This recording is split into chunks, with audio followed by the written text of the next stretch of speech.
It's time for MacBreak Weekly. Jason, Andy, and Alex are all here. Hail, hail, the gang's all here, and there is absolutely no news. You know what that means? It's going to be a really great show. Why you should be cleaning your Apple Watch band. We talk a little bit, not very briefly, about new versions of macOS. Are we getting close to a gold master? And the passing of a legend in the business. It's all coming up next on MacBreak Weekly. Podcasts you love. From people you trust. This is TWiT. This is MacBreak Weekly, episode 883, recorded Tuesday, August 22nd, 2023, the P1 of Theseus. This episode of MacBreak Weekly is brought to you by FastMail. Reclaim your privacy, boost productivity, and make email yours with FastMail. Try it now, free for 30 days at fastmail.com/twit. And by Discourse, the online home for your community. Discourse makes it easy to have meaningful conversations and collaborate anytime, anywhere. Visit discourse.org/twit to get 1 month free on all self-serve plans.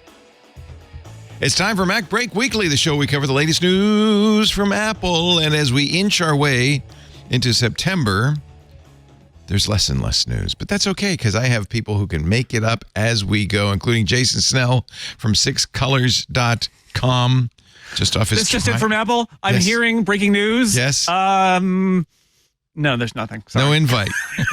No invite Not yet. It wouldn't come if it's when we think, if the event's when we think it is. We won't get those until, by we, I mean me, I guess, next week. We think it's September 12th. So, you would get it probably on the 29th or 30th. Yeah. They usually do 2 weeks notice if you're going to be there in person. Yeah. Hello, Jason. Also here with us from WGBH in Boston, or as they just call it now, GBH, because nobody needs the W. Andy Nutco. Yeah, a traffic report here is, light traffic. We saw a guy on one of those three-wheeled motorcycles a half hour ago, but that was a long time. Hey, there's Mrs. Stellar. She's walking. Oh, good. She's walking her dog. It's a small town. It's a small town. The dog was lost, like it was on the face group. But I'm glad she found the dog. I don't know what the specials are at the cafe across the street. A lot of smoothies, I think, are. There's not a lot to say. I have nothing else to contribute to this week's show, unfortunately, but I try to do my part. Thank you. If I get any more news on the smoothie front, you are on the second floor, so you actually do have that helicopter view of a beautiful New England town in the late fall, exactly. late summer. It's like it's in terms of my writing desk is like right next to a huge window, and so it's like. If anything, it's amazing that like I'm not like on one of those neighborhood apps, because I would be like the person who's like, I think at the optician's place, they're supposed to get their recycling out, but it looks like their barrel's like overflowing. They're gonna have to, the guy only comes like on Tuesdays. I don't know of the what he's HOA board. Yeah. And Mr. from OfficeHours.global, Mr. Alex Lindsay. Hello, Alex.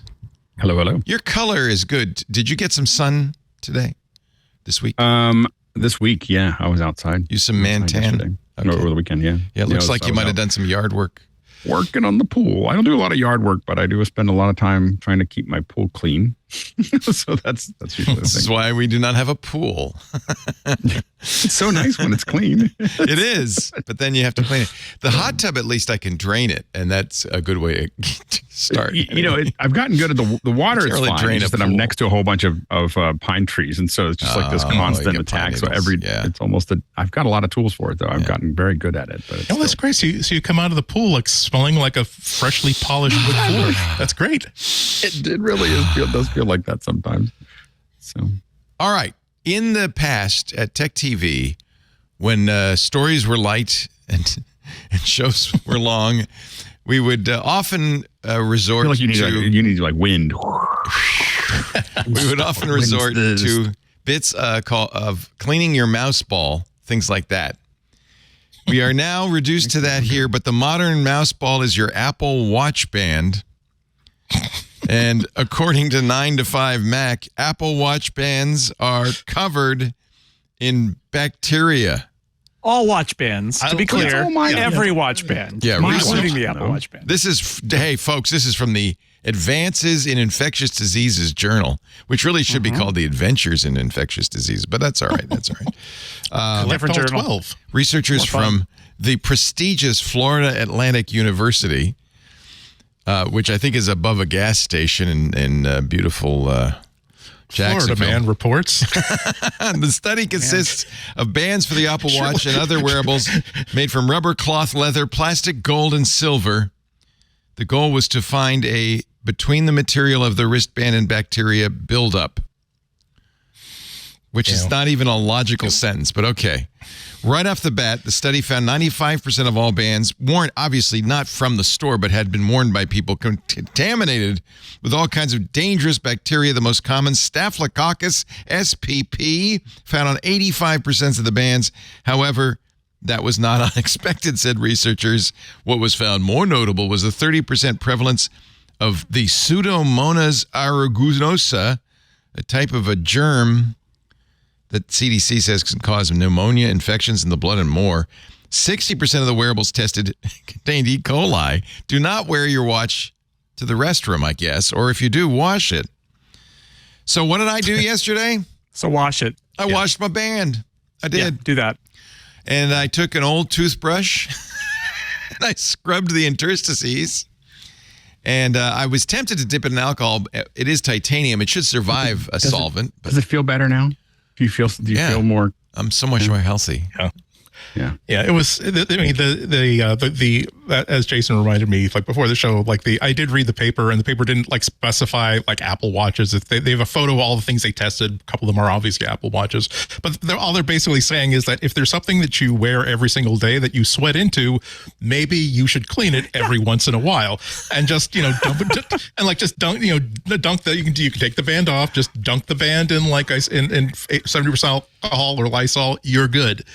So I have to, if I were writing this headline, if I had to do this, wouldn't you just have to go for local TV station, local news just before the break headlines? Is your Apple Watch killing you? Tune in. I was filming scientific research for it. I mean, we really boil this down, right? Clean your watch band, you monsters. Okay, just clean them. If you've got the stretchy kind, like the fabric kind, those start to get really dusky after a little while. You kind of know when it. I just wait till it smells. Hang them up. Yeah. Wipe the plasticky ones down. Just clean your watch band every so often. It'll do you good. I have you to monsters. As someone who used to spend hours cleaning horse stalls and then just go in for lunch and then go back out and do it, I'm kind of, all I can say is, meh. Yeah, I know.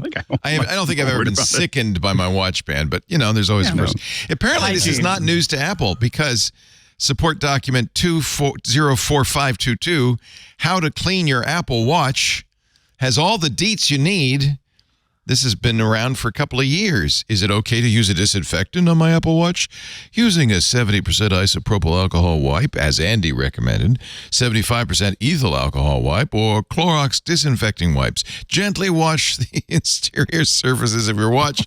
Now, this works with the Solo Loop, the Sport Band, the Nike Sport Band, the Ocean Band, or the Metal Band. Do not use on fabric or leather bands. Do not use bleach or hydrogen peroxide. Avoid getting moisture in any openings. Now I will admit the reason I don't have a a fabric band is because I was afraid that they would smell. But can't you throw them in the washing machine? You probably could, but I was just like, that's going to be a big mess. What the study didn't mention is the widely ignored issue of dirty digital crowns. Apple, however, has an important note on that. If the digital crown gets stuck or won't move, it's time to clean it. Check. Yeah, that's check for debris and wipe down your Apple Watch. If you find substances around the digital crown, they didn't mention, which substances. Clean it. I wonder if you swim in a pool with it, if the chlorine probably disinfects it. Yeah. But see, I don't. Yeah. Yeah. There was another story that confused the hell out of me because, again, bad headline. They're saying Apple issues warning about don't sleep with your head near your Apple phone, near your iPhone. Oh dear, that's scary. Yeah, and it was just oh, by the way, when it's charging, they pointed to some sort of tech note somewhere on the site that happens to mention that yes, it's going to get a little bit warm while it fast charges, so maybe don't hold it in your mouth while you're charging or something like that. It was nothing related to actually what the headline made you think. I'm like, okay, I feel as though I would have heard about this if there was a thing where for God's sakes, don't charge it on your nightstand because that's when the goblins come in. It opens the portal to David Bowie coming in and stealing children. And as the New York Post be cool to meet David Bowie points out, do not put your iPhone in a dryer at the laundromat because, well, things could go wrong dramatically. Watch. Boom. Holy camole. That was in Spain. When God is on your side. Opening scene to an action movie. Of all the things I was expecting to happen in the video that wasn't even in the top 20, it was caused by a clipper lighter. Do not leave lighters in your clothing. In the dryer? Yeah, that would be Yeah, a little butane. Yeah, because my guess is that would, if you're unlucky enough, it would come opened, it would evaporate into gas, and then it would be really powerful. That's the worst kind, right? It's you could use that in a movie. Yeah, it's the vapor that really, just as a tip, that's really explosive of any kind of volatile. Does Apple have a stated opinion on iPhone cases made out of oily rags? They make a wonderful Molotov cocktail. I mean, you get a pretty good high off of it. I'm just saying, if it's bad for the phone, I was afraid that's going to hurt the oleofabric coating on the screen. So we've learned two things here. Do not sleep with your head next to your charging iPhone. And wash your gosh darn watch band. If nothing else, I think that was worth watching today's show or listening, wasn't it? After all. See you next week. See, good show, everybody. Really, honestly, we did a lot of good today. Honestly, that's pretty much it. Wow.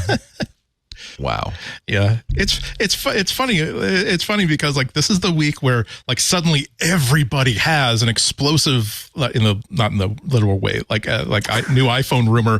And it's it's because you got you're in you work for a phone store in Iowa and you got some press materials that you're not supposed to talk about, and it's always nothing content, but it's everywhere and tricks you into thinking that there isn't. There isn't. How about this? Beta 6 of Sonoma, macOS 14 for developers. They call it the release candidate. Really? I mean, I don't know. macOS has generally only been released in October, right? So they got some time. Is this the release candidate? I don't know. It doesn't feel like it. How about the 7th beta of iOS 17 and iPadOS 17? That's got to be it, right? I've only gotten a couple of iOS 7. I did the public beta on my iPhone. I only have I think twice have I had updates. They don't update the public beta as much as the developer beta. Is that right? Or we don't know. No one knows. Yeah, they usually, once it releases, they usually do. Yeah. It's pretty stable. Yeah. I've had the screen become unresponsive a couple times, and I had a problem where the messages, you start typing and then you wouldn't see your response. You can just type into space for a little while in messages. I think those are the only two big things that I've had so far. I've had blank widgets, which clean up after a while. And there was one thing that would crash it every time, but I can't remember what it was now. I guess it didn't do it enough. Do they have battery optimization on lock right now? Usually that's one of the few things that's a bad thing about signing up for public betas. They have battery optimization, but they haven't fine-tuned it yet, so you might lose 45 minutes to an hour off your runtime. I haven't really noticed that, but that's just a general thing. It's got so much battery life. Yeah. One thing Apple's though, done a really good job with this. This tells you how good a job they did. The one thing people didn't like was that the end call button was moved to the right, and now it's back in the middle. Yeah. Wow. That's why we do the beta testing, right? Yeah.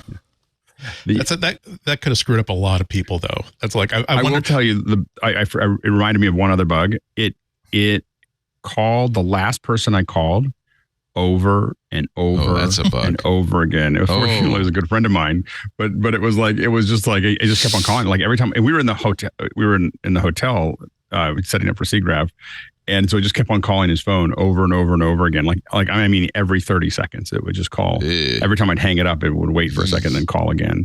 But I haven't seen that since the last update. I wonder. I bet it's a little harder these days for Apple to test phone features because I don't know about you, but I mean, obviously you're a little different, Alex. You actually phone people, but I rarely call or talk. Very rarely on purpose. I'm usually only by accident. Yeah, like there's only a handful of people that can call me like unscheduled. Like they don't text first. Like there's this thing that I thought my kids were like crazy when they did that. Like text me before you call. Like I'll tell you if it's okay to talk. And now I'm totally that way. Like if we don't have a meeting, I kind of expect you to text me before. Like is this a good time? You know, and then I go, yeah, sure. But calling me straight out, you got to be pretty close. You need some time to to boot up your own social software for handling a phone call. It's difficult, and also it's also kind of too bad that Apple. This is like the introvert's complaint. No, exactly. It's like. It's like if someone asks you, like if you're working with somebody on a project, they text you and they ask a question. It's perfectly fine to say, "Wow, that's a good question.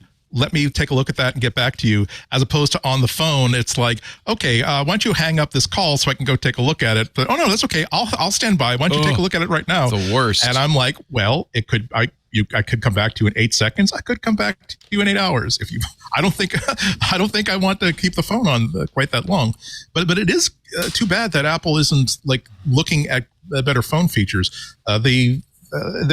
There isn't a whole lot of different. There are only a few signature features that Apple has that like a Google Pixel phone doesn't, and vice versa. But one of them is like when I switch to test out another phone, when I lose all of that call screening that is built into a Pixel phone, I miss it. It is so good at saying, yeah, this is nobody. I'm gonna let you know that someone's calling, but I'm gonna tell you don't want to answer the phone.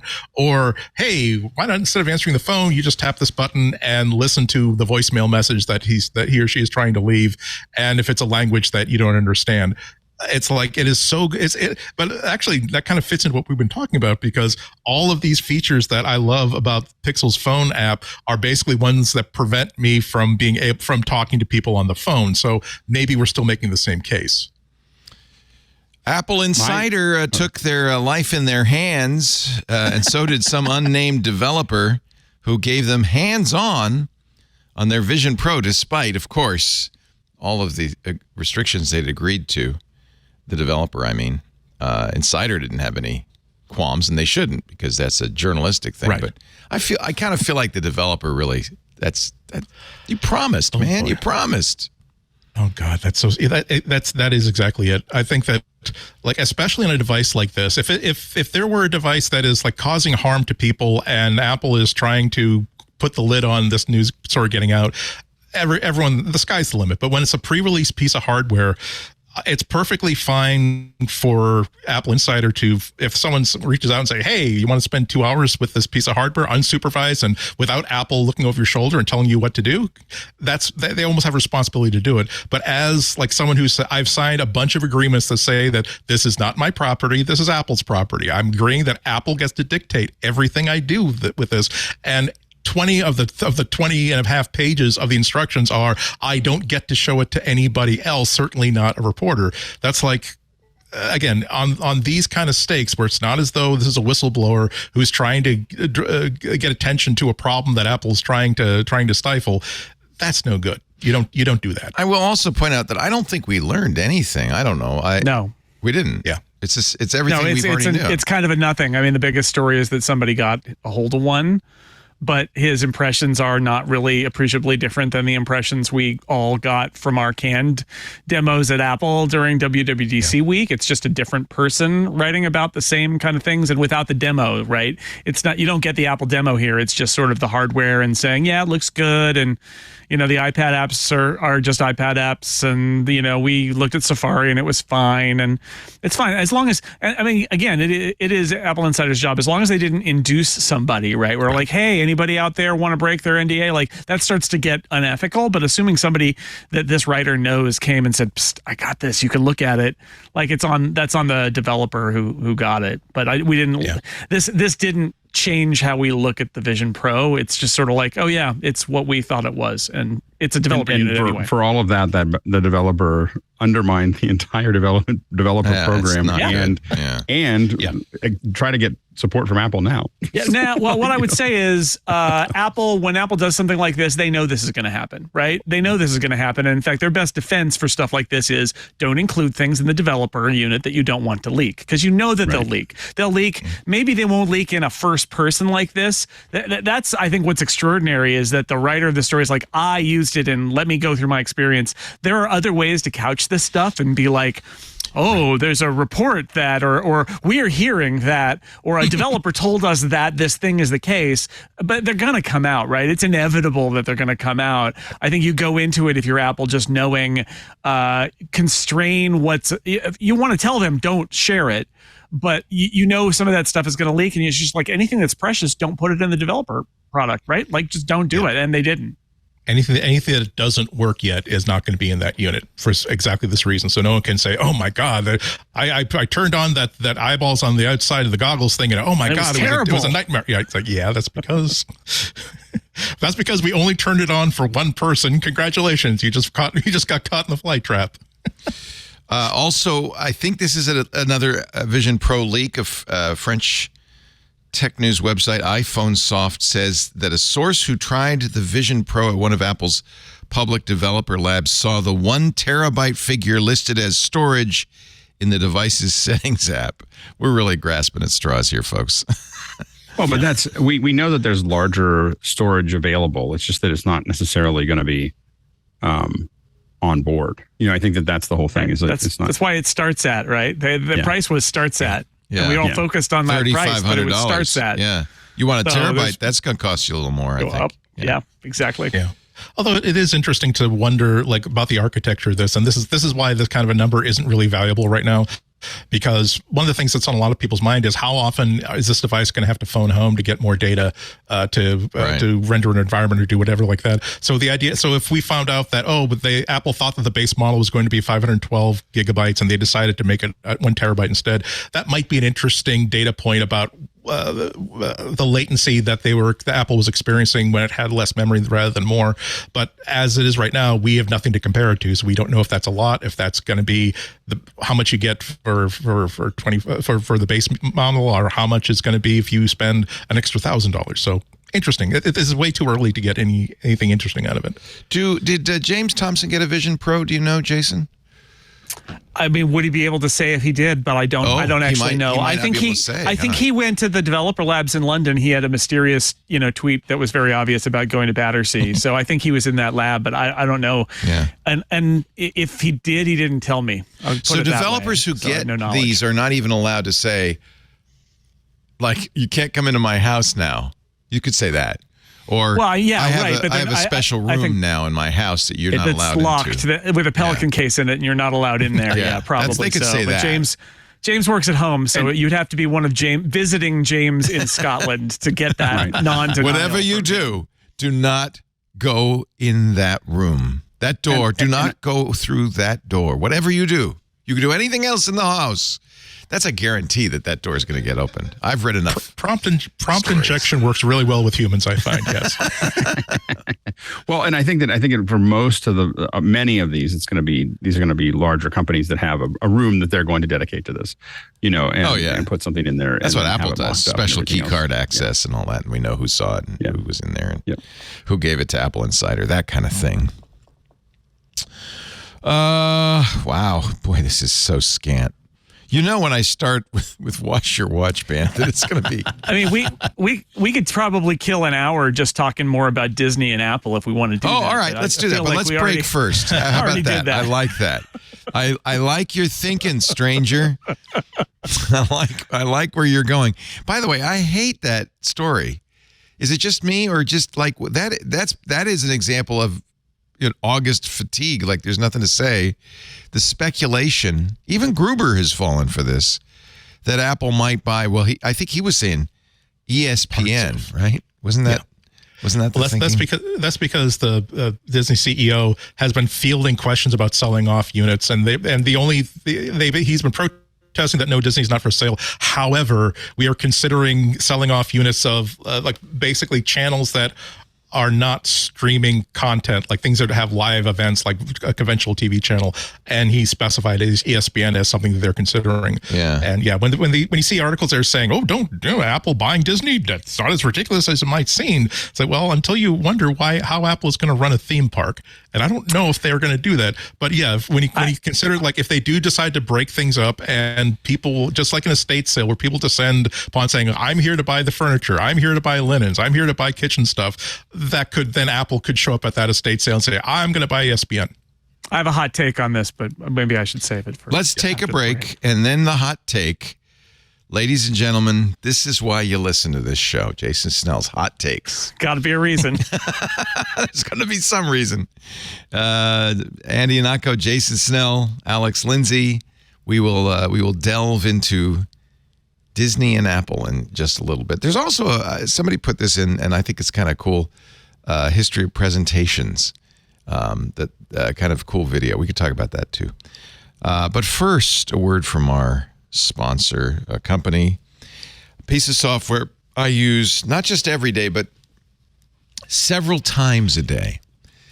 It's great software attaching to a great server, and it solves the problem that I think a lot of people have. My almost motto over the last few years is, if you value email, don't use a free service.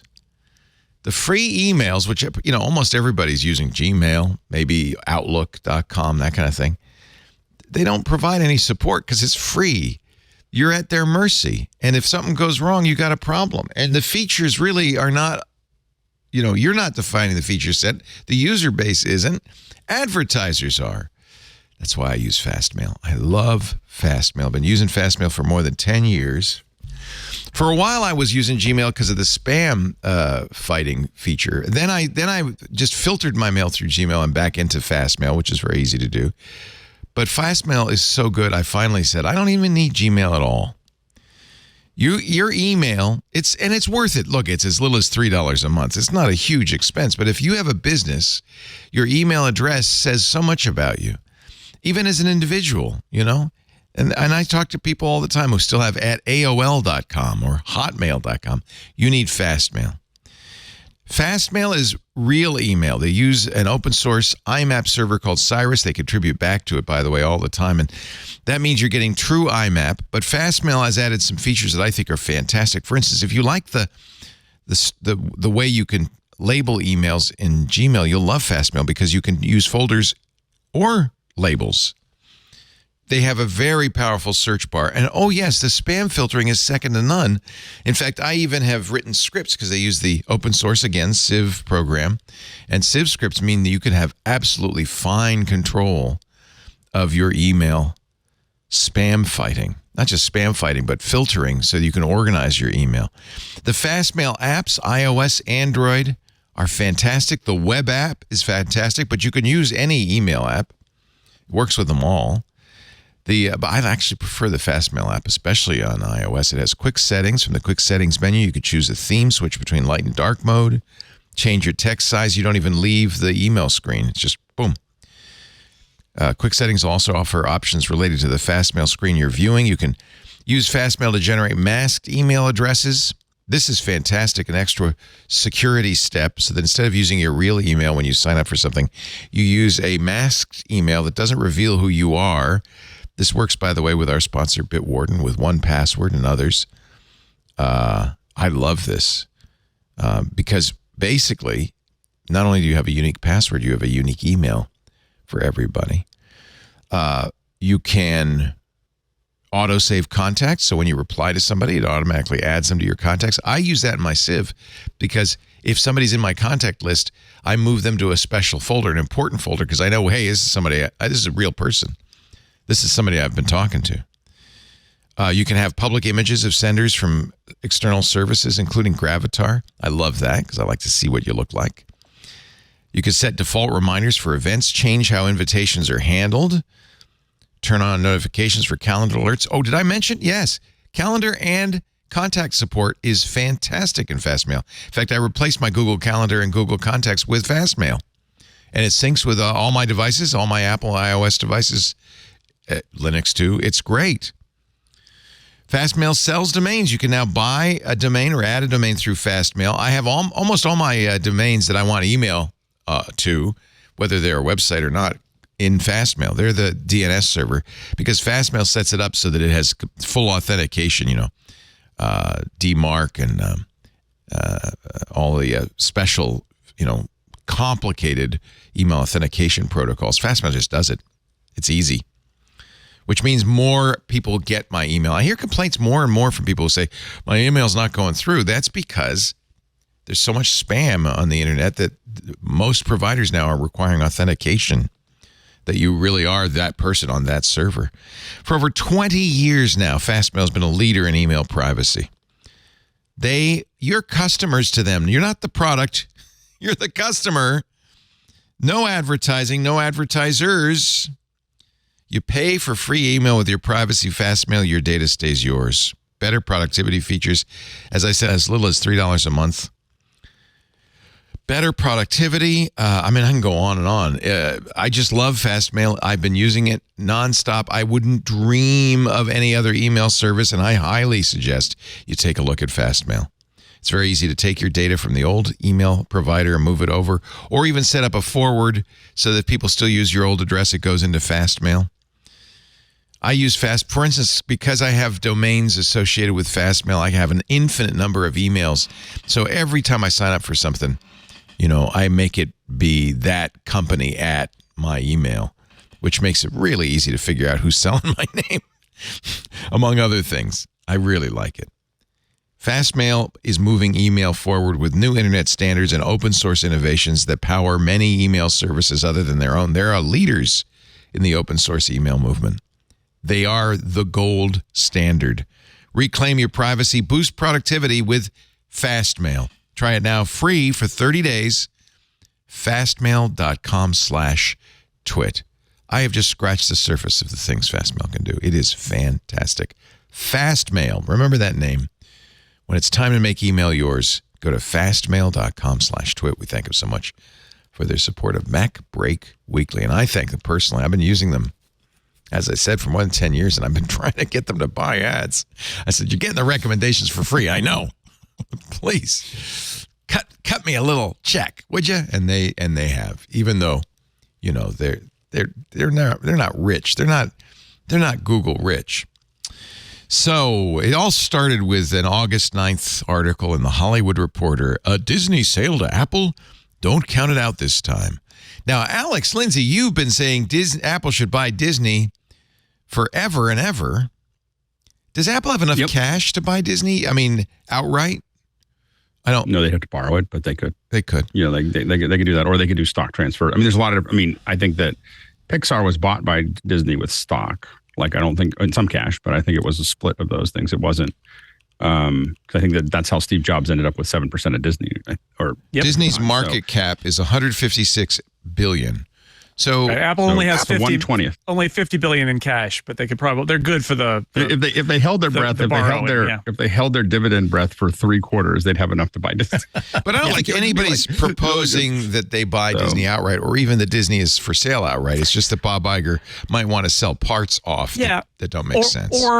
Or potentially, depending on how Bob Iger sees the end game, he wants to sell parts off. The theory of the Hollywood Reporter article is Iger may want to sell some parts off into places that are like declining businesses, and that might be prepping it for sale to a partner like Apple for the like what remains, and that would be his exit because he famously can't find a successor. So maybe his successor is handing the company to Apple and running away.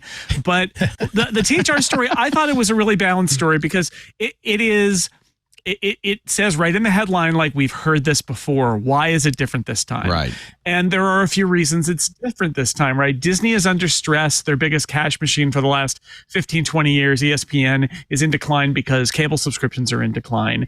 And they invested a huge amount of money in launching Disney Plus, which I would say was successful, but they have a bunch of pressure saying you got to show profit, you got to make more money on this, even though that was never the original goal. The goal was to stake out the territory and build a product that would be one of the last ones standing. But the big thesis in that THR story is the Hollywood insider who basically says, look, all these entertainment industry companies are now going to be streaming companies, and streaming is technology, and the tech industry has so much more money and power than the entertainment industry that in the end, the tech industry is going to eat the entertainment industry alive. Like, that's what's going to happen. And that they said something like, in the end, all you're going to get is Apple, Amazon, Netflix, and one other streamer will be the only ones to survive because Apple, Amazon, Google, these companies have so much more money and so much more market cap than the entertainment industry, which we think of as giants. Like, Disney looms large in our minds, but if you look at the balance sheet and you look at the stock price and you compare it to the tech giants like Apple,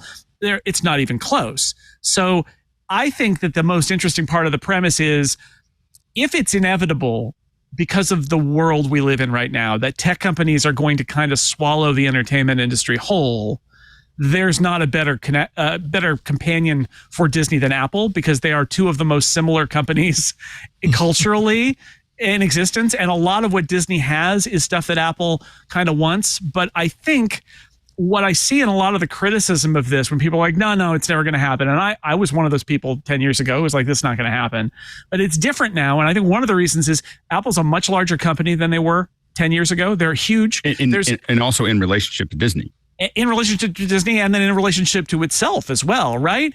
And they still have enormous pressure by investors to show growth, and we can debate like whether that's healthy for companies to have endless growth pressure. I think it's not, but that's the way the world works, right? And so that's where we are. And one of the things that Apple has done is gone into completely new markets that would have seemed ridiculous even 10 years ago, like Apple TV Plus, and the fact that an Apple TV movie won an Oscar and they won the Emmy for Best Comedy with Ted Lasso. Like, Apple's playing in all sorts of games that they never did before, and they're a size unlike the company even 10 years ago. And when you start to think about that and think about avenues for growth, I don't think it's unreasonable to say Apple might want to buy a big chunk of Disney and use it to fuel future growth if they believe they can do it. I still don't think it's super likely unless there's a feeding frenzy and Apple was like, well, nobody else is going to buy Disney. We're going to buy it. But like Andy mentioned theme parks earlier, and it's like, I don't know. I think theme parks kind of potentially fit. I don't think it would be an Apple theme park, right? It would be a Disney theme park, but Apple might own Disney at that point. Apple and Disney are both really good at focusing on the customer experience. The Imagineers are right at that same intersection of liberal arts and technology that Apple is. They are very good at focusing on the customer experience and also getting as much money out of the customer as possible in all of those situations, right? Like, I know it seems super bizarre, the idea that Apple as a corporation might end up owning Disneyland and Disney Cruise Lines and things that are like, how is that even possible? But what I would say is the Apple of today is not the Apple that lives in most of our minds. It's already changed so much. It's so huge. And the pressure on it to continue to grow is so great that they are opening up whole new areas. And I think 10 years ago, we would have said an Apple movie, what's that? And let alone that it won Best Picture. But that's where the world we live in today. So I think that it's plausible, but I personally think, I actually understand why Bob Iger might want to sell to Apple. I don't think I can see the case for Apple to spend $150 billion on some of the assets of Disney right now, unless it's a situation where everybody in tech is buying the entertainment industry out, at which point Disney and Apple are the best partners. And I think some of the timing will depend on some of the strikes as well, because the movie industry, if the strikes continue that are happening in Hollywood right now until January or February, which some people think could happen, the movie industry will be in a free fall. Like it's like COVID level. Like people are talking a lot about it right now. It's that. But Apple and Amazon and Netflix actually are in a better position, which they're the ones that are holding the strings to the strike. That's the real problem with the whole thing. And so they're in a really good position. So the timing is really depends, because Disney may be as valuable as it is ever going to be, like right now. So that's that's probably something that Iger may be looking down. The problem is that there's a lot of really valuable assets, and for Apple across the entire ecosystem, Iron Man and Marvel and Pixar and Star Wars and all those things across the entire ecosystem with AR, VR, interfaces, games, educational materials, stickers, everything. Those are very valuable. They have probably run most of their value. Disney, by overusing them, has probably run most of their value out of that system. So the problem is that can Disney actually continue to do, make the kind of money it's been making in the past? And it's starting to falter, because where do you take Marvel now? Where do you take Star Wars now? Where do you take those things now? They're not clear that there's an end product there. That it's not that it won't be valuable. The question is, will it be as guaranteed as it was before? And that's becoming unclear. So I think that, everyone's starting to not quite hit on all cylinders. And so I think that if you're looking at that, you have to be kind of worried. Also, if you're doing location-based AR, you're doing all kinds of other stuff. There's no better place to do that than a Disneyland. So if you wanted to add value to something and have it be like, hey, if you're using an iPhone, you can, all this other stuff is available at Disneyland. That is it's a great R&D space because of the way that Disneyland is built in Disney World. But Disneyland, the way it's built, you can see people using it all. You can, there's a lot of things about it because it's a known product and it's something that Apple could really take advantage of. So I think that in a lot of ways, Disney is more valuable to Apple than it is to Disney. And so because they can use it as a magnifier in a way that Disney can't do by itself. Right. That's the argument for tech companies to buy these companies, is that the tech companies have an engine of money, and for the Apple, it's the iPhone, that the standalone entertainment companies just don't have, right? And so you look at what Disney can do, and they are now constrained by everybody saying, how are you going to make money? Instead of we're going to spend billions in order to establish Disney Plus, it's now how are you going to make money? How are you going to deal with linear TV like ESPN going down? And Apple is like, well, because we got all that money from the iPhone, don't ask us. And we can sell you. Apple could just sell more iPhones and make it worth buying Disney. If all of those Disney products and everything else suddenly we're mostly just, you got all the special stuff on the Apple platform that were related to those things. It's worth it by itself. I think the biggest problem Apple would have is actually antitrust. It will cinch up so many things for Apple that it's because it's two different markets. I think that they might be able to do it, but they're under so much pressure right now. I think people could see an end run here of Apple really closing, especially that sub 18 that they're already at 87%. They could bump that a bit higher with all of those product lines, so that's the thing that I think Apple has. I think it's a very valuable purchase. I think it's probably 50-50, maybe 30-50 that they would actually do it. Apple's never done more than I think Beats. I think Beats is the biggest one they did, $3.5 billion. Yeah.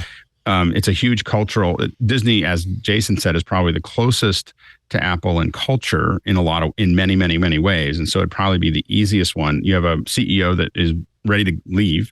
So it's not like he's going to be trying to figure out how he remains in play. He's already left once, yeah. Right. So he's already left once. So you already have, so there's a bunch of things about it that make sense. Obviously, it's just everybody, I think just about every time someone's done this, it hasn't turned out well. So I think that that's the biggest problem, is that Apple would have to prove that they can do it better than everyone else, which they do often. But Apple has generally resisted large purchases because of the, trying to assimilate the culture has been, difficult. Yeah, and I'm glad you brought up Beats, because that's one of my kind of stumbling blocks in all this. I think one of the reasons why the Beats acquisition worked and got Apple into streaming streaming music services is that they didn't just buy a headphone manufacturer and like a fledgling startup music service. They also bought Dr. Dre, and they bought Jimmy Iovine, who came in saying we have the knowledge of this industry. That is Both of we whom, are major I should players. point out, ran away as quickly as they could from the company. You know, they took the cash. Yeah, but they had an office, but again, but they didn't show up. But they both contributed to the launch. They weren't. It's not as though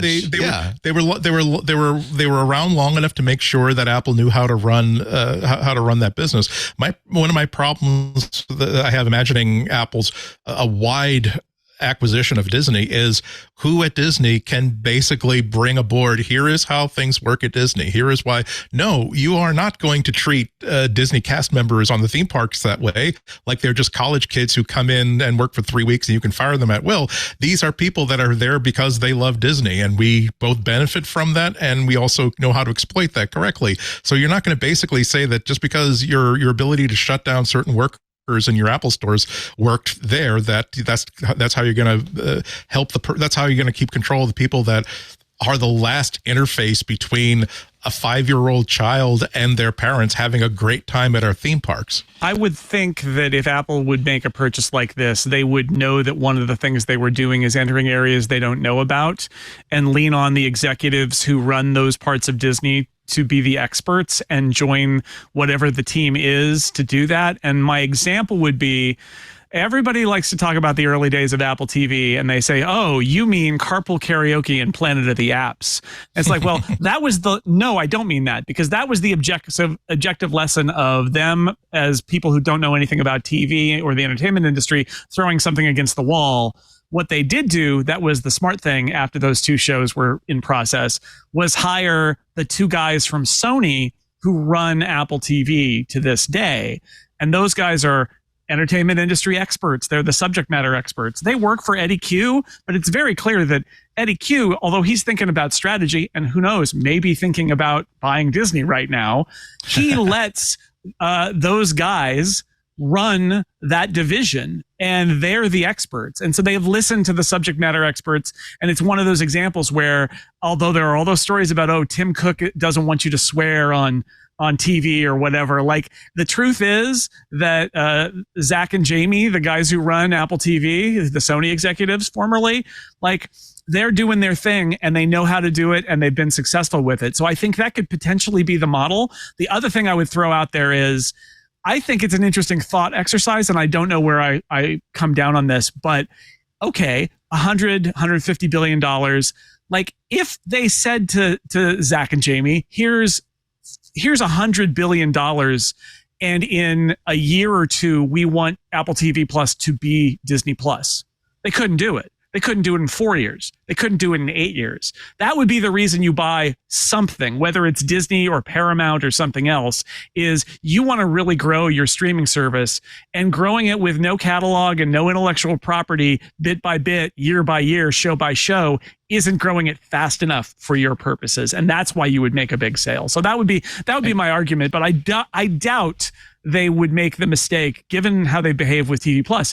If they did suddenly come in and say, we want to micromanage how the poorest paid people at the parks division are managed, yeah, that's going to be a disaster, right? But I'm not sure that would happen. And even with Beats, and with other things that Apple's taken over in the past, it usually was a pretty light step at the beginning. You know, like, it's like, we're going to figure this out for a little while, and then we're going to start doing stuff. And again, I think they probably leave. I think Apple's interest in Disneyland, for instance, is going to be more about how do we add AR and extra phone tools. They probably wouldn't touch how the Disneyland works, because Apple's pretty good at knowing that you don't always know exactly what makes something successful and not successful. So I think that they've been pretty good at that kind of thing, of not kind of messing with things unless they can figure it out. So I don't have any real concern that Apple would do anything odd with that. I think that it's mostly just, could they figure out how to assimilate the overall Disney culture into the Apple culture, and just all the people, and everything's just, just a lot with any of these. There's just a lot of politics and a lot of people who have,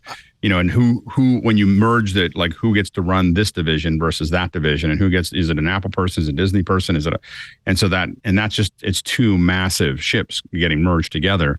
And so I think that it's just the overall culture, and I would say more executive culture than the edge, that they'd have to figure out like who goes where to make that happen. But I do think that, again, the advantage for Apple is, as Jason said, the advantage for Apple to fill up, you have an entirely full subscription service, like that is got all the bits and pieces that it needs, and ESPN, and so I think that's so valuable to Apple. So I think it's and I think that Apple and Amazon, they don't have to make money selling movies. Like this is all like glow, like someone was talking about Prime, like someone asked when you're going to get rid of Prime. There was something that I saw and someone asked me, I was like, never. I'm never going to get rid of Prime. It's like, do you see how many packages come into my house? Like there's no way I'm going to get rid of Prime. And that's the point. Amazon is giving me video with my delivery.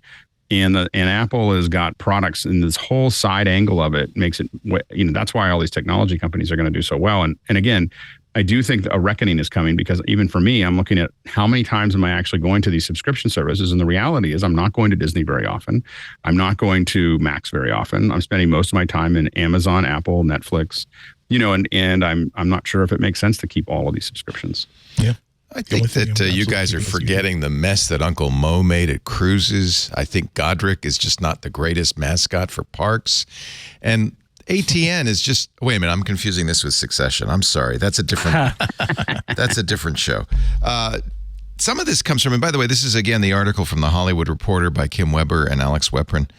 It comes from Iger's book, The Ride of a Lifetime. In 2019, he wrote, "I believe that if Steve were still alive, we would have combined our companies, or at least discussed the possibility very seriously.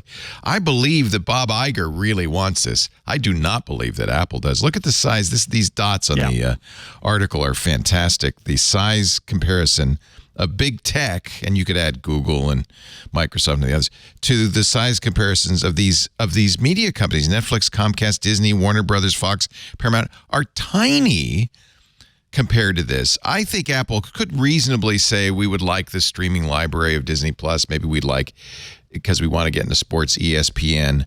But Tim Cook has always said historically that the reason he doesn't do big acquisitions is the culture clash. He says it's very hard to combine cultures.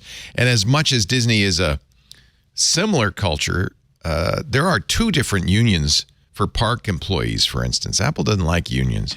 There's also, and you glancingly mentioned this, the FTC would absolutely sue to stop this. I mean, there's not even a question about it. Whether they would win is another matter, but Microsoft's gone through hell with their Activision acquisition. And yeah, it'll probably end up going through in the long run, but it was not fun. And I don't think Apple has a real taste for going back to court after their Epic I don't know. I mean, I just look at the Disney acquisition of Fox, where they divested of some stuff, and that was a huge overlap. I think that this would even not have the overlap that Microsoft and Activision has. So I'm sure politically there would be fallout from this, but I honestly can't see how they would stop it, because there's so little overlap between the two companies. There's another speed bump that the Hollywood Reporter brings up, which is the shareholders. The uproar from Disney shareholders would be insane. Only the uneducated ones. I mean, Disney's about as good as it. I mean, this is a good time to sell. The waters could get a lot rougher. That's true. I mean, the Succession analogy isn't completely wrong, because you really have kind of an old school media company and a new school technology company. And that was kind of the thesis of all 4 seasons of Succession, was that old media is dying and big tech is taking over. And how do we incorporate that?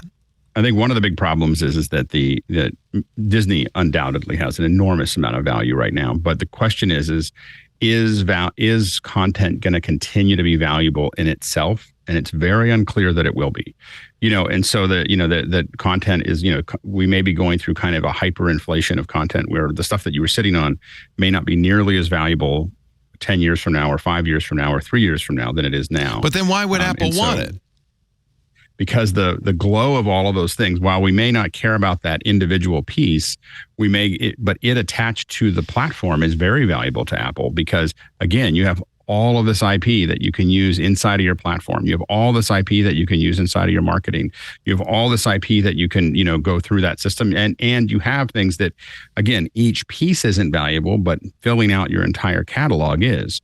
So having a wide catalog is valuable to Apple, wider than what Apple TV Plus has right now. And ESPN just keeps giving if you're looking at live, because live is the one thing that you can still making money. So there's a lot of things that are there. So I think that, again, the content in itself isn't valuable. It's the magnifier of it being attached to Apple's other products that make it valuable for Apple. And I don't know I don't even know who else could extract that value from Disney as efficiently as Apple could. I agree that from Disney's point of view, this is a match made in heaven. I just don't think it's the same. I think Tim Cook is going to need a lot of persuading. Yeah, it's a tougher call for. I think all of the stories and all the discussion about this make a pretty decent case for why this might be something Bob Iger wants. Why it's something that Tim Cook and Eddie Q want it would be an enormous gamble. It would be huge. The reason. Basically what I keep coming back to, and it's not much of a hot take, but this is what it is I think people who dismiss it out of hand don't understand, haven't recalibrated what Apple is today, because Apple has grown so much. It has so much power. It has so much money. It has so much value. And there's so much pressure for them to keep growing as they've built that services business. Like the services business is bigger than Apple was 12 years ago, right? They feel pressure to grow. And at some point, the only way for them to grow is to be more than they are today. And that is the wild card here for me is today's Apple of the 2020s, does it say, sure, we will become an entertainment powerhouse by making these acquisitions? Or does it look at its competitors in the tech space and say, they're all going to buy this stuff, so we might as well? Or do they say, nah, it's overpriced, it's not worth it, we'll pick some stuff off later when they're selling it for parts? I think that's a fair argument. That's why I'm not convinced. But I would say if you dismiss it out of hand, I think you should pay attention to how Apple has changed the last decade, because I don't believe Apple of 2014 would do anything like this, right? But Apple of 2023, wow, it is such a different company that I think you can't rule it out. And just you have a good piece, by the way, in Macworld last week. Apple buying Disney isn't the fairy tale it once was. When you're as big as Apple, you need to get creative. Fairy tale, huh? Get it? When you wish upon. You need to get creative in order to seek growth. And so that's really the question: is what is the problem Tim Cook has that this would solve? And it's supercharging the services business and adding a whole bunch of other new businesses that they think they can generate a lot of revenue and profit out of using their flywheel of their ecosystem, right? That their would be biggest problem right now is this flywheel spinning really fast with momentum from the iPhone, but they've got to keep that going. They got to find the next thing. And honestly, it ain't Vision Pro, but it's not the Apple car. The investors want growth, and the biggest growth right now is in services, right? And so they're saying, well, what if Disney Plus and parks even and cruises or whatever and other kind of like entertainment that's very profitable, what if these are things that can help us point to a number and say, look at how profitable we are, look at our huge growth in revenue. It turns Apple into a Keiretsu, though. It turns it into one of those Korean mega corporations that makes bulldozers, TVs, and microwave ovens. I don't feel like it fits in with Apple. I think there's a lot of integration that's possible with parks. I think the parks and the cruises. I mean, if you look at what they want to do, buy with ESPN. Else, sense. Buy ESPN, for the content and for sports. That makes a lot of sense. And you know what? A company, because of the FTC, you could also look down the road and say, well, if somebody's going to buy Disney, they're going to have to spin off parts of it. And if it's a media company, they may well have to spin off Disney Plus and ESPN. And we could just wait till that happens and pick those little fruits up off the ground. It could be. It could be. I just think that if someone asked me, what do you want to build? What would you love to build AR assets against? I would say Star Wars, Pixar, Marvel. Like, these are incredible IP for Apple to build for its headset, as well as all the things they're going to insert into it. I just think that I think that the hardest part is the culture clash of just in any company, of taking two companies and merging them together. But I think the math is there, so it's just a matter of Apple figuring out whether they can get over the. This is a huge acquisition, though. The Microsoft Activision acquisition was $70 billion, and people were going like, "Wow, it's the biggest thing."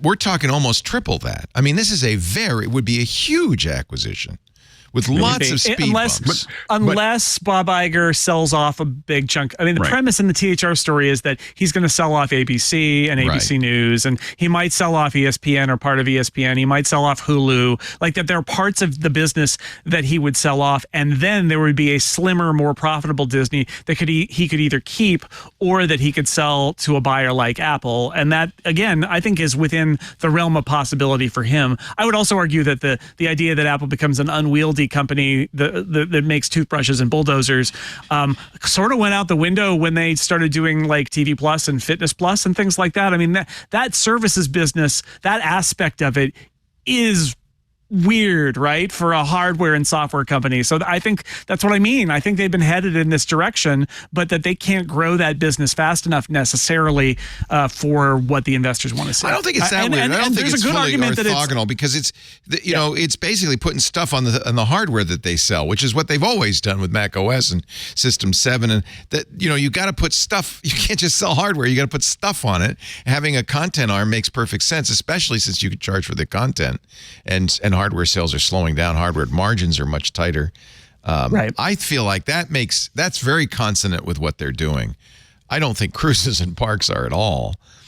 And not to mention, I mean, if you're but they're not an intellectual property owner right now, right? And so I guess that would be the question: is do you want to own Star Wars and Pixar and all the Disney stuff and Marvel? Because if you do, the argument would be: do you want to let somebody else handle the parks experience and all of that and have it not be you, or do you want to exert complete control like you would and like Disney does and have this extended experience where you part even more money from your customer and their wallets? It maybe not. I think it's weird. I think it's super weird, but I think we're in weird times where I think the core question here is, does Wall Street's insatiable need for growth, even from the most valuable and one of the most profitable companies in the world, cause it to distort itself in ways that make no sense? And I think the answer might be yes, but I think it's super distorted and weird for them to even consider something like this, but they might. I mean, the big thing is that on top of whatever happens with the AR headset, the AR experiences at locations is the next 10 years, you're going to see a big explosion of that. And there would be no lab better than Disneyland. so that, being able to have phones to tell you where to go, how long the line is, when to get there, how to do, and having all of these services that you could build in, and you have a place that you own that you don't have to keep on arguing about whether you can do another laser scan of it or figure things out, or put you could put, if they put ultra wideband, in the entire Disney World, in Disneyland, about 160 kids get lost a day. Like having something that just they find them, obviously they're really good at it, and only 150 of them are found. Where are the other? No, I think the lost boys. I don't think Apple wants that big. That's a big suck of money. I don't. Yeah, I think I can see the argument. Though. My counter argument would be, though, they could also give Bob Iger a cash infusion by licensing and having a strategic partnership about their content and about Apple Tech in Disneyland, and like they could. The question is, do you need to spend all that money? I don't think, or could you be a partner? I think Iger has signaled he wants to sell it off for parts. I think that's very clear. He was talking about that at the Allen and Co. And I think that really there's two choices for him: either to do it himself or to bring in a big private equity company which buys the whole thing, and that's what private equity does. And then they polish it up and they sell off the parts. I think that's the future of Disney. Whether Apple wants to play or not is another matter. And I think there are some parts that Apple might reasonably want to include the content arms. But this is pretty. If this weren't August, I don't think we'd be talking about this. Like when I say that, let me put it that way. I know you, Alex, always have wanted. I would just like to point out I've been talking about this. I know you love this idea. Yeah. so it's. I just know. I just see that there's so much value for Apple to that IP, especially if they. If it weren't so expensive, it's very expensive. That's a lot of money. For many companies, Apple is the largest company in the, largest publicly traded company in the world. And so but they're not historically known for big acquisitions. The Beats acquisition was what, $3 or $4 billion. It was a fraction. They just peeled a couple dollars off the outer edge. This is a big pill for them to swallow. It's like a horse pill, right? So maybe they won't do it. But I will say this. I'm not confident in saying, even giving the odds that Alex gave for a purchase like this, I have a hard time imagining that by the end of this decade, Apple hasn't bought some giant intellectual property library, whether it's Disney or Paramount or something else. I have a hard time imagining that they won't use some of their cash to buy content, because right now they've launched the service and it's very nice. And but isn't the timing bad? I mean, aren't streaming companies bleeding right now? No. Well, that's why the timing is good, because they're all bleeding and they're not going to all survive. But why should Apple build a streaming business? Well, they already have it. They've already built it. They're doing it because it's extra revenue and it's very, very profitable. The margins are great, and it's part of the whole iPhone revenue flywheel, because their investors don't care that they lose money on streaming, because they make it up somewhere else, and because they're building a huge business. Whereas the tiny Hollywood companies, their investors are freaked out that they're spending so much money on streaming content. So huge advantage for Apple. I think they will pick some stuff up, but the question is, what's it going to be? But I have a hard time, like, a lot of the truth of that premise of, like, are they going to eat all of Hollywood? I don't know that, but a lot of the libraries here are going to get snapped up by companies with big wallets. I don't know if they need anything other than Disney. Like, I think for Apple, like, if they bought Disney, they'd be like, okay, that's what we have to work with, and then everybody else has to, because it will be, I think, a turning point in Hollywood of suddenly everybody kind of figuring things out about what happens next. Because again, the challenge really with the strike is if the strike continues, it keeps on applying leverage to this, and puts a lot of these studios in a really complicated position, because they don't really know how to make money outside of releasing to theaters. And if they empty the theaters are going to have to find something else to do with themselves, and they'll either close or come into a new business, and they'll be a lot less interested in movies in 2026. The story of Strays is a cautionary tale. This movie, which came out this weekend, did very poorly because they say none of the stars could promote it, which is I think that's telling. There's trouble ahead. It seems to me that it's, as you've already talked about, both of you, Alex and Jason, the advantage big tech has in content is overwhelming, and it strikes me that probably all the content will be eventually owned by Amazon, Microsoft, Apple, Google, and Netflix. And Netflix? You think Netflix is going to stick around?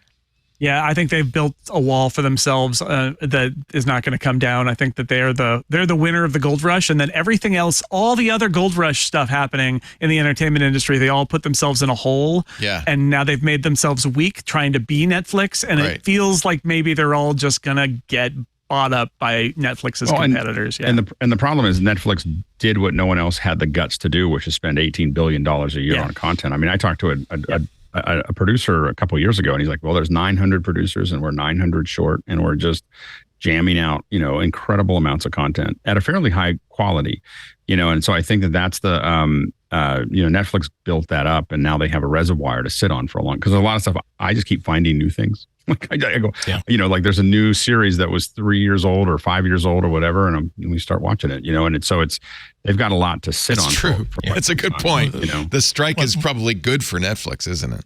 Yeah. One of the reasons why I dropped Disney Plus is because I realized that it is still possible for me to navigate their entire library and check off the things I want to see. And there's just no sense of surprise or discovery. It doesn't hurt that they make a lot of stuff that I'm just not interested in.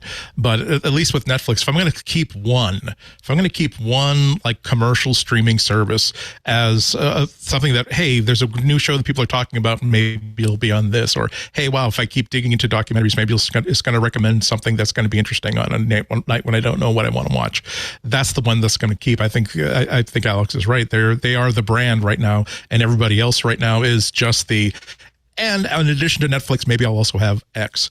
I mean, I'm like a lot of people. I'm auditing all my streaming this month, and the only two that are safe from elimination, that have immunity idols, are Netflix and YouTube Premium, because so much of my content is through YouTube, and I don't want to see any of their damn commercials. Everything else, though, Hulu is on the block. I've had a couple times where my credit card, I changed my credit card or whatever. I lost my credit card usually.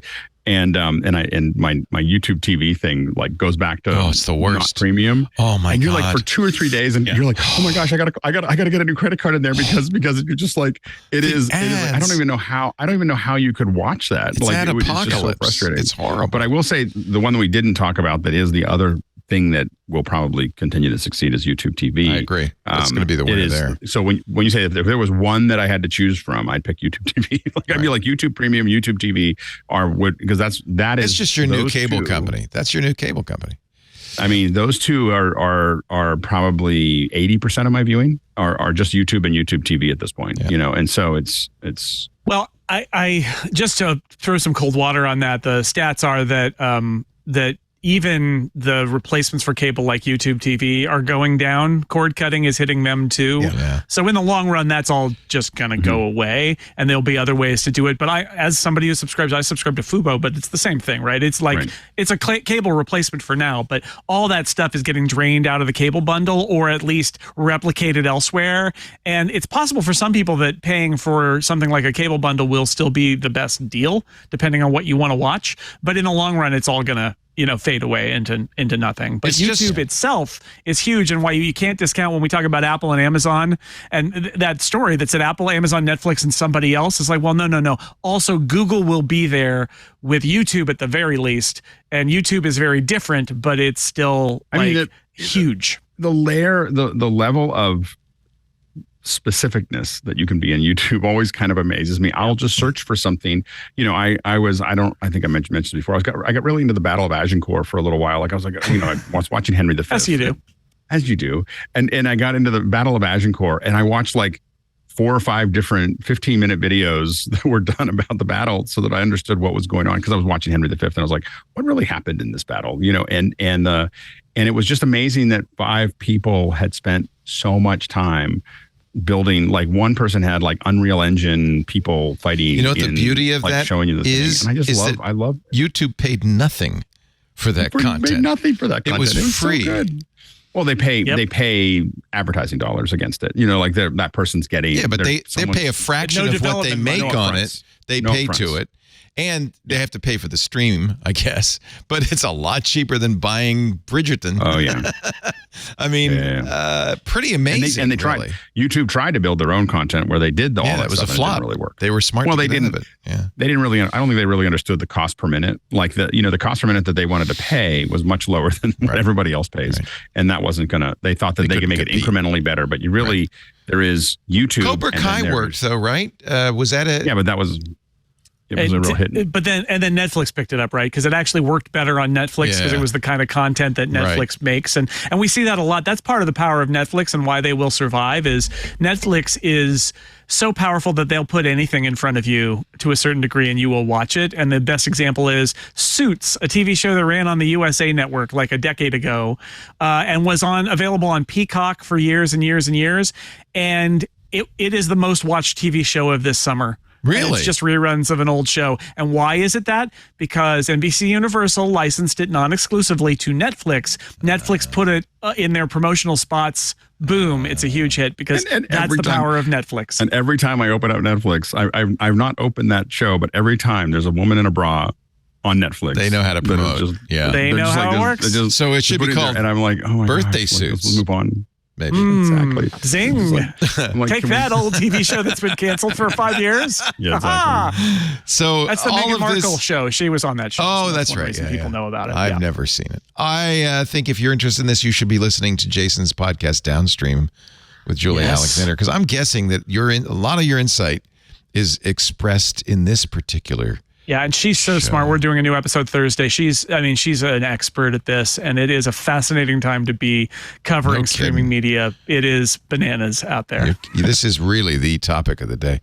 I just read, and this is completely peripheral, and then we're going to do a break, but I just read the Ronan Farrow's, interesting profile of Elon Musk in the New Yorker.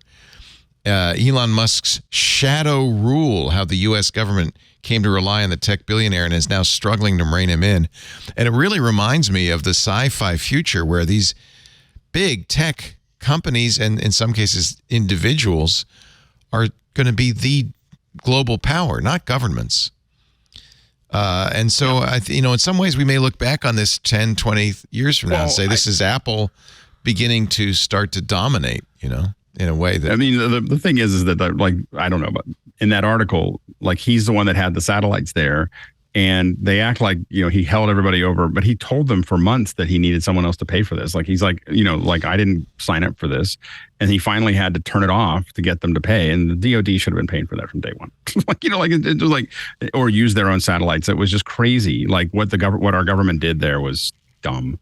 And so the fact that they were relying on a commercial entity to provide their services and their satellites for free, it was just a nutty thing for them to do. And I don't even know what thought process was going on that we're going to allow a commercial entity. We're not going to pay for it. We're just going to hope that it stays there.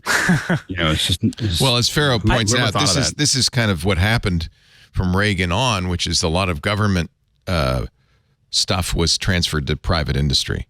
And now the government's going, oh, shoot, we don't have that capability, do we? So that story, the fascinating thing about that story is, and it's an example where you can't really count out Elon Musk, despite the fact that his Twitter stuff is a complete dumpster fire, is somebody, whether it was him or somebody at SpaceX, realized that SpaceX had essentially cornered the market on cheap access to space. And they got so much much money out of it and business out of it from commercial satellite launches and from government stuff. And yet they built this reusable spacecraft, and it's so cheap to launch it. And at some point they had that moment, which is, you know what? We can launch this thing so often for so cheap that we have enormous unsold excess capacity. What could we do with it? And somebody said, why don't we just build a bunch of internet satellites and launch thousands of satellites? And they did it. They've done that with their cheap access to space that nobody else has. And they've essentially created an entire other huge and important company inside SpaceX, which is Starlink.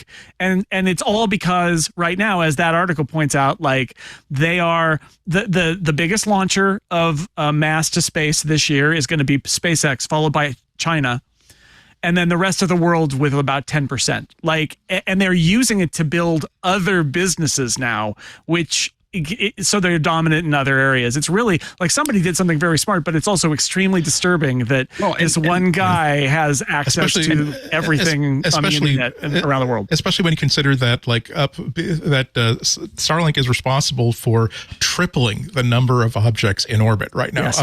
Up until before Starlink, there was something like fewer than 1,800 objects total in orbit, and they alone have added about 5,000. And of course, but they're being good sports about it and saying, the U.S. government, you shouldn't be allowing Boeing to create their own constellation for competing servers because there's not enough room up there for us and any other competitor. It's only logical.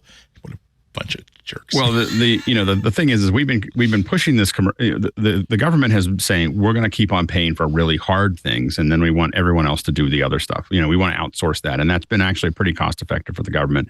So so the thing is that the NASA works on getting to Mars, and building the infrastructure. Artemis is the first step to that process of building a station for that. But we don't want to NASA didn't want to deal with continually putting up, NASA used to have to deal with, it was a big distraction for them to continue to do the satellite work, and so they got rid of that. We used MCI satellites for a long time. So these are commercial satellites that we would use for communication. One of the problems they had is that if you suddenly had a blackout, if you were out of the United States and there was suddenly a blackout in some of your connectivity, you knew that special operations were somewhere, they're doing something, because they'd have priority access to those satellites. And so we would buy all this stuff up. And it's been something that hasn't, definitely not anything even remotely new. I mean, this is 30, 40 years old of us doing this. And the United States we put up our own satellites, but our satellites are hard and we want to keep them secret and we don't want to, but we've commoditized, the other things are commoditized. GPS is basically a government funded technology that was then commercialized, which the government still can use at a slightly higher precision than our phones. Yeah. Let's take a little break. When we come back, we'll find something else to talk about, I'm sure. That was a good one, though. Thank you, Jason. Sure. Our show today brought to you by Discourse. If you go to our forums, twit.community, you're using Discourse. when I wanted to set up forums, it was John O'Bacon who convinced me that, we really ought to have a place where people could go comment on shows and that kind of thing. I looked at a variety of stuff, but John said, don't even look at the other forum software. Look, this is the one, Discourse. Discourse hosts it for me. They make it easy. It is the online home for the TWiT community. Should be the online home for your community. I am fully convinced as a longtime Discourse user now. For over a decade, Discourse has made it their mission to make the internet a better place for online communities. By harnessing the power of discussion, they just added real-time chat, AI. Yes, AI. Discourse makes it easy to have meaningful conversations and collaborate with your community anytime, anywhere. Podcasting's all about community. I mean, that was the lesson. It's about the community you build around you. And we want to make sure our community can interact with us in a way that they love. And that's why we use Discourse. Would you like to create a community? Go to discourse.org/twit. You'll get 1 month free on all self-service plans. It is open source, trusted by some of the largest companies in the world. It's powers more than 20,000 online communities. And I have to say, the hosting at Discourse saves me so much energy that I just let them do it because they do such a good job. They keep it up to date. They keep it secure. All the new features get added in a prompt fashion. It just works beautifully. Whether you're just starting out or want to take your community to the next level, there's a plan for you. There's a basic plan if you want to have a small, private, invite-only community, very affordable. The standard plan if you want unlimited members and a public presence. We, of course, use the business plan for active customer support communities. Jonathan Bulava, who's developer advocacy lead at Twitch, says, yes, Twitch uses it. Discourse is the most amazing thing we've ever used. We've never experienced software so reliable ever. I have to say, I never really thought about the reliability of Discourse, except that I've never had a problem. I haven't had to think about it. Our TWiT community runs on Discourse. This is one of many themes you can use. This is the one I like, a dark theme, but not only can you choose your theme when you use Discourse on the TWiT community, you can choose your theme as you set up your Discourse community, and there are a lot of themes that can make it look like whatever you want it to look like. Discourse is just fantastic. One of the biggest advantages to creating your own community with Discourse, you own your own data. You always have access to all the conversation history, and Discourse pledges they will never sell your data to advertisers. Discourse gives you everything you need in one place with world-class hosted customer support. Make Discourse the online home for your community at discourse.org/twit. DISCOURSE, Discourse. Like, we're having a nice discourse here. Discourse.org/twit. Get 1 month free on all self-serve plans. I am such a fan. And if you want to, try a Discourse forum, go to twit.community and sign up. I think you'll see what a great place it is. And it's all running on Discourse. Discourse.org/twit. I am a big fan as an administrator of our Discourse instance. And by the way, I do it all by myself. Well, we have a volunteer, Paul. I'm sorry, I forgot. You help a lot, Paul Holder. But really, it's easy to maintain and easy to run. It doesn't take a huge amount of manpower. And I really credit them for that. Discourse.org/twit. All right, let's see here. I have a few shorties. This is actually kind of cool. Apple is now, I guess it's Tesla really, is adding Apple shortcuts, iOS shortcuts to the Tesla app, which I think is great. I wish Ford would do this. I wish all manufacturers would do this. Tesla's iOS app with Apple shortcuts means you can, write your own command, have Siri lock your doors, start your car, whatever it is you want to do. You can access the vehicle controls and climate from the Apple Shortcuts app. That's version 4.24.0. Yeah. So, for example, you could use your Apple Watch or your phone to use a Siri command to tell it to, open the frunk or unlock the doors or set the thermostat, or there's a lot of things you can do. And then you could also set up automations that are based on triggers, anything you can do with shortcuts in order to, you connect to this, you enter this location, do this thing to the car. It's all, it doesn't look like it reads state. It only writes state. So it won't let you do something like, say, if the temperature goes above this inside the car, then turn on the AC. That's not capable in that's this. too bad. There are other apps that do stuff like this that are like scraping the Tesla API, but Tesla seems to have finally gotten the news that Shortcuts exists after a long time, and it'll be useful because there are things that the Tesla app won't let Tesla owners do that. On like, there's no watch app, for example, right? So having the ability to run a shortcut or give a Siri command using a watch when you don't have your phone with you that's a nice to have. It's a good modern app thing. So it's nice that they added. Yeah, I'd love to have it go both ways, where you could say, "How much gas is left in my Tesla?" That kind of thing would be really. Yes, well, very little, but yeah, the idea of like, do you need to charge it? And Right. it says, well, no, you've got 80% or whatever. Well, and you could can't do that anyway in the Tesla app. Will tell you what your charge is. Yeah, you can look at the app, but you can't do it as a shortcut or ask Siri or something like that. Right. Let's see. Mac. Oh, this is a weird story but I like eclecticlight.co. And they dig deep into the contents. Actually, I should say he digs deep into the contents of the Mac OS. He noted that Mac OS updates for Apple Silicon Macs are larger than reported. And there's an easy way to tell. It turns out, I guess, that the updates include the Intel content, and then there's a second download for the Apple Silicon. So, for instance, in the case of the 13.5.1 update, 500 megabytes for Intel, reported as 700 megabytes for Apple Silicon, but there's a second component only downloaded by Apple Silicon, which is 1.1 gig. So really, Apple Silicon's was 1.8 gigs compared to 500 megs for Intel. And you can tell that when you use the software update command. This is a command line command, but there's a switch, include config data, which I played with, and it tells you some interesting stuff. Don't know what it means, don't know why we care, but if you've noticed that you're getting these massive updates on your M1 and M2 Macs, that's what's going on. No comment. I guess it could be multiple code bases. Yeah. Yeah. I don't think I would notice if it was like you turn on the update and then just you go let it do go. something and you come back and then it. But there are people I don't really think about it. who bandwidth is constrained or they pay for their bits, and those people would probably be.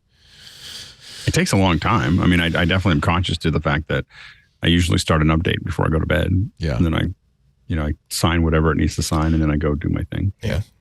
I wonder if there's a security issue here where there's like a sealed volume or something that has to be downloaded in its entirety, right? In order for some sort of security, it's signed and sealed, and that is different in a way, because they did some of that stuff on Intel, but I wonder if there's some aspect of what has happened with Apple Silicon that they have to do a more or a less efficient, let's say, kind of download for some security reason. Like part of the installation process involves in running something under VMs or something like that. Yeah, or there's a signed volume that they aren't going to update it piece by piece. They're just going to swap in the whole volume, and so they have to download the whole volume, even though if some of it changes. I wouldn't be at all surprised. The way APFS divides your volumes into these hidden volumes, data and system.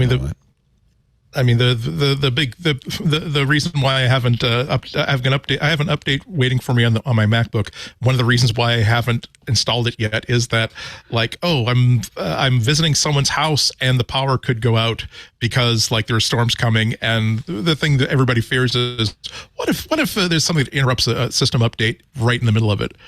So they've been getting better and better at preventing that sort of thing from happening. But the idea of let's build the entire thing first, get that stable, and then as a last step, we will write it to the volume. Actually, the most curious thing about this report is that, you can set up a content caching server so that your one Mac on your house will download the update, and then all the other Macs will just download it from that Mac. It's an eclectic feature for Eclectic Light Co., but some people do it. The second download for Apple Silicon won't be cached. It always has to be downloaded. It has to be downloaded from Apple, which again feels like a security thing to me, that they're trying to prevent people from setting up a fake image somewhere and having that be downloaded instead. But it does mean that great caching server you set up is not going to prevent that 1.1 gigabyte download on every computer in your house. I think you nailed it. I think that's right. Yeah. I think we get confirmation by visiting like a Hackintosh forum and see how upset they are about something that's happened in the past 3 or 4 days. Because like anytime Apple's a lot of the reasons why Apple makes these big changes to the way installations and updates happen is because someone has found a bug or a trick, and they want that bug or trick to go away. Although this is Apple Silicon, right? So not Intel, where the Hackintosh people are. So maybe they don't care. But you're right. That's a classic. Is the Hackintosh people find a loophole and then Apple closes the loophole and then they find another loophole inevitably. Could be a security thing, just in general too. Yeah, I think you're right. I think it's a signed blob. And that would make perfect sense. By the way, Howard Oakey and eclecticlight.co is an amazing website because he's a painter too. And he's, it's truly eclectic. This is not it, but I will show you the site. There you go. He also has a series of 4 paintings by Eugene Delacroix and the story of that, which he published this week as well. So it's a very eclectic Max painting and more. Very interesting. Well, of course, the payoff is that he has great content in late August. Whereas we're like talking about. The thing is, you can get on the all season radials until maybe October, but in New England, if you don't switch to those snow tires, I mean, you don't want to cheap out on tires. That's all I'm saying. That's where most of your braking comes from and handling. And if you want to know, the good news for eclectic is that just when the iPhone comes out, that's actually the slow period for painting news. So it all works out. Perfect. Painting the rest of the year in September. It's iPhones. So let's see. This, I don't know who put this in, but it's really interesting from the MIT Technology Review, Claire Evans' article. By the way, I love the MIT Technology Review. I pay for it. On the front, the picture is from the 1987 reveal of the Saab 9000 CD sedan. 2,500 people in the audience. They were treated to an hour-long. This is Saab, an hour-long operetta involving 26-foot-tall projection screens, a massive chorus, the entire Stockholm Philharmonic, and 50 performers to announce a car. This is the history of the corporate presentation, from $1 million slideshows to Steve Jobs' introduction of the iPhone. I feel like you almost have to start by looking at Mad Men and watching Carousel. Like it was that. That's what started this idea. Not this. It was not history, but the idea. I just find Carousel to be one of the coolest pieces of TV. In 1948, with the end of Prohibition, Seagram's had an 11-city traveling extravaganza designed to drum up sales for their booze. A 2-hour professionally acted stage play about the life of a whiskey salesman. and in it, one of the very first presentation slideshows. Hundreds of images of the distilling process set to music, projected across 5 40 by 15-foot screens. The overall effect is one of magnificence, said one awed witness. So that was, I think, maybe one of the first multimedia business presentations, but there's many more in this really fantastic piece. The timed slideshow thing before there was video. They had these timed slideshows, plus the stage stuff. If you watched the last season of The Marvelous Mrs. Maisel, she appears in one of these bizarre acted out stage play, but it's an ad. It's so strange. But before we had computers and easily done video, one of the cheap ways to do this was you'd have 5, 10, I don't even know how many slide projectors, and they're all timed, so you can do animations, but they're kind of 2 frames a second, and you can have things everywhere. And program and with punch tape. By the way, this also goes into the invention of PowerPoint and when that happened, and they actually linked to a PDF that's the initial sort of I think computers could make slides on the computer, and it's here we go, right? That's the end of the world for the rest of the next few decades. But it's businesses always want to impart information, and the technology, they've used technology aggressively in order to do that. And there was a golden age of corporate audio video synced slideshows. I put a link in there to the Apple. There's an Apple video from 1984 that's one of those that you can see that it's essentially captured slideshow. And like that was the way you did corporate marketing back then, but until PowerPoint was invented. This will also be of interest to people because it is probably the first time you've ever heard it. The official Apple corporate song leading the way. I mean, for this spot, they did a Flashdance parody is essentially what happened. Let's the amazing thing about the YouTube page, by the way, is that at the bottom of the YouTube page, there's a comment that says, "Oh yeah, my friend recorded that song. Oh, geez. I was the engineer for it." It's unbelievable. Yeah. But you can see this is a slideshow because it's not a film. It's stacked up slides. Yeah.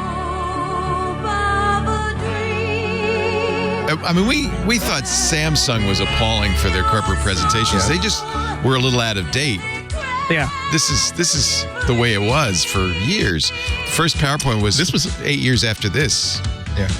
This reminds me of the good old days when Apple would ship out developer CDs because there was no internet back then, and they had nowhere enough content to fill out this disc. So 1 month, like on Phil, I think it was on the one called Phil and Dave's Excellent CD, where it's like, oh, by the way, here is We Are Apple. Here are a whole bunch of other corporate songs that like we found because we have to fill this. We have room on the CD, and you may as well be embarrassed along with us. No, and we had TV commercials in 1984. Why is it that they had to do slideshows? I mean, couldn't this is going to be projected in a big a big room, right? And it's and it's super widescreen. So they didn't have the ability to do that, huh? Well, tape back then. I mean, standard def didn't translate. You wouldn't very want to blow well it up to a big screen. Okay. I mean, they did. I mean, This is all 35 millimeter film, so it's going to be beautiful, huge on a wall in a convention center. Also, this is where the Alexes of the day knew how to do this on slides, so that's the solutions that they would deliver for you. Right. I can't believe we haven't talked about Bathtubs Over Broadway yet. This beautiful documentary all about these like corporate for like the annual like sales conference for like GM or for Dow Chemical or something. They had so much money to put into this that they would actually pay like some of the best Broadway composers working, hire huge crews to put together the stage production, huge casts. Many of them are people are going to be like huge stars in their own right, like Martin Short and whatever years later. And they wrote a complete musical about like bathroom fittings. And so this guy who's like a producer on the Letterman show, he came across like his first like corporate Broadway album because he wanted props for like a Dave's record collection segment, but he started like getting more and more into it and finding more and more of these. Because they would say, oh, by the way, and here's a memento of that wonderful week we spent together in Fort Lauderdale. Here's a cast album of this presentation, and they're incredible.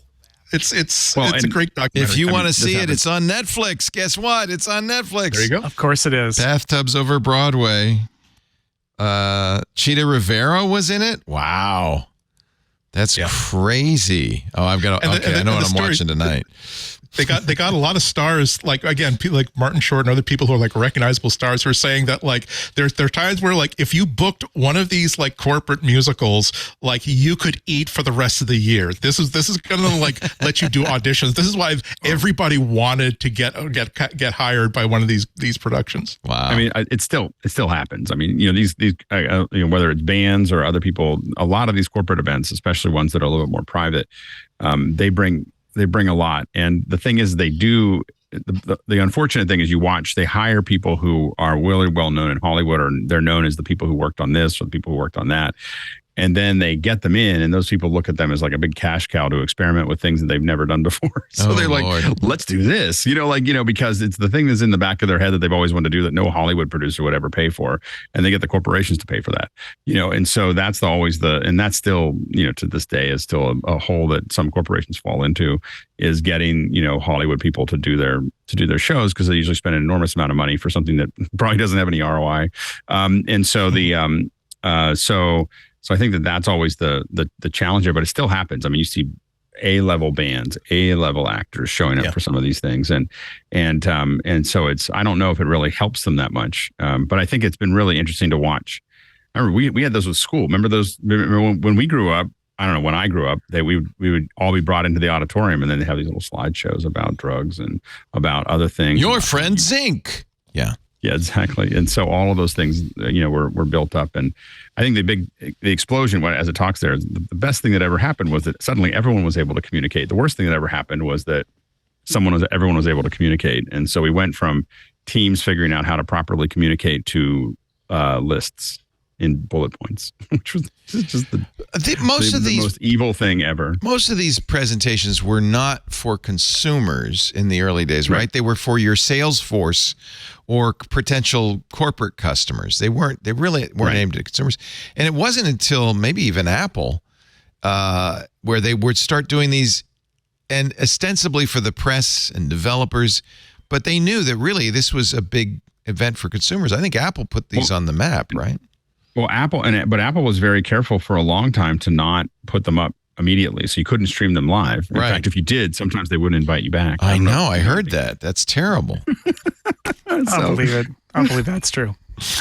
Seems like an urban legend to me. I think it's an urban legend, but I still am not invited to Apple events for some reason. Leo's laptop was turned around. I just remember Steve looking at Leo, and there was like this stink eye, like, what is he doing over there? Claims that he knows why. And he said, sometime when I'm not on the air, I will tell you what, because I got the story from Inside Apple, and he's never told me. So I guess it could be true. Yeah. But if that's the case, they've got a long memory. That was... But that was a long time ago. I think the problem is that Apple now, at the beginning, what I had heard was that they didn't want to make it available so that the press all had a reason to go out and report about it, because they all had if you streamed it, then it was already all out there. So the press suddenly, nobody has it out there. Everybody has a chance to do something with it, and so it engaged them. And they wanted to make sure the press showed up.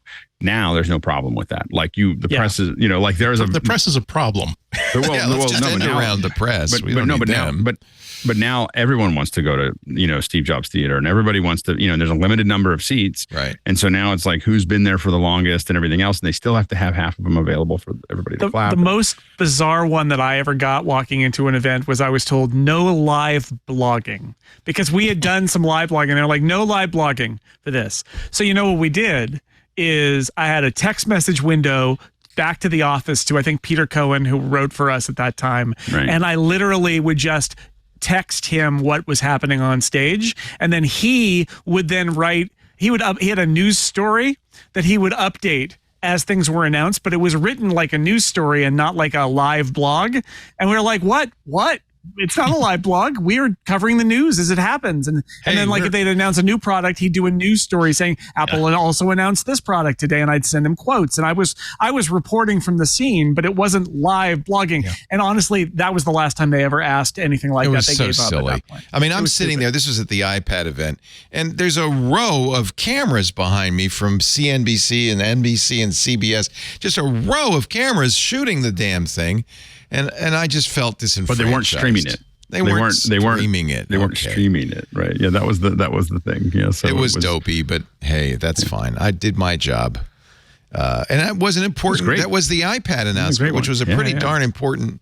Yeah, and I would make the argument that you were performing a journalistic service, which is trying to break news. Right. And the answer to Apple is, look, if you don't want this to happen, this is what happened with Steve Jobs telling everybody to turn off their MiFis. Yeah, remember that? It's the same thing, which is, here's the solution, Apple. Provide Wi-Fi in the room for the reporters, and then we won't use those anymore. Right. And stream the thing live, and you won't have Leo holding up his laptop, right? Just do it. Why are you withholding this stuff? You can't pretend that this is a magic bubble and nothing can reach outside it. Like, we're not going to do that. They love that. So, they have a and they did. I will tell you, the event they held after Steve told everybody to turn off their MiFis. By the way, for the record, I sat on mine. I did not turn it off, and I kept doing my job. Because you know what, Steve? I'm doing my job here. I don't care what you are asking. I'm not interested in what you have to say, right? We're not their employees. But the next we're serving the public. And all events thereafter, immaculate Wi-Fi. Yeah. So you can be, thanks Jason Snell for immaculate Wi-Fi and for cancer rating in his butt. And for live video, thanks to Leo. The fact that they stream it live, that is by the rewrite of this anecdote. I love it.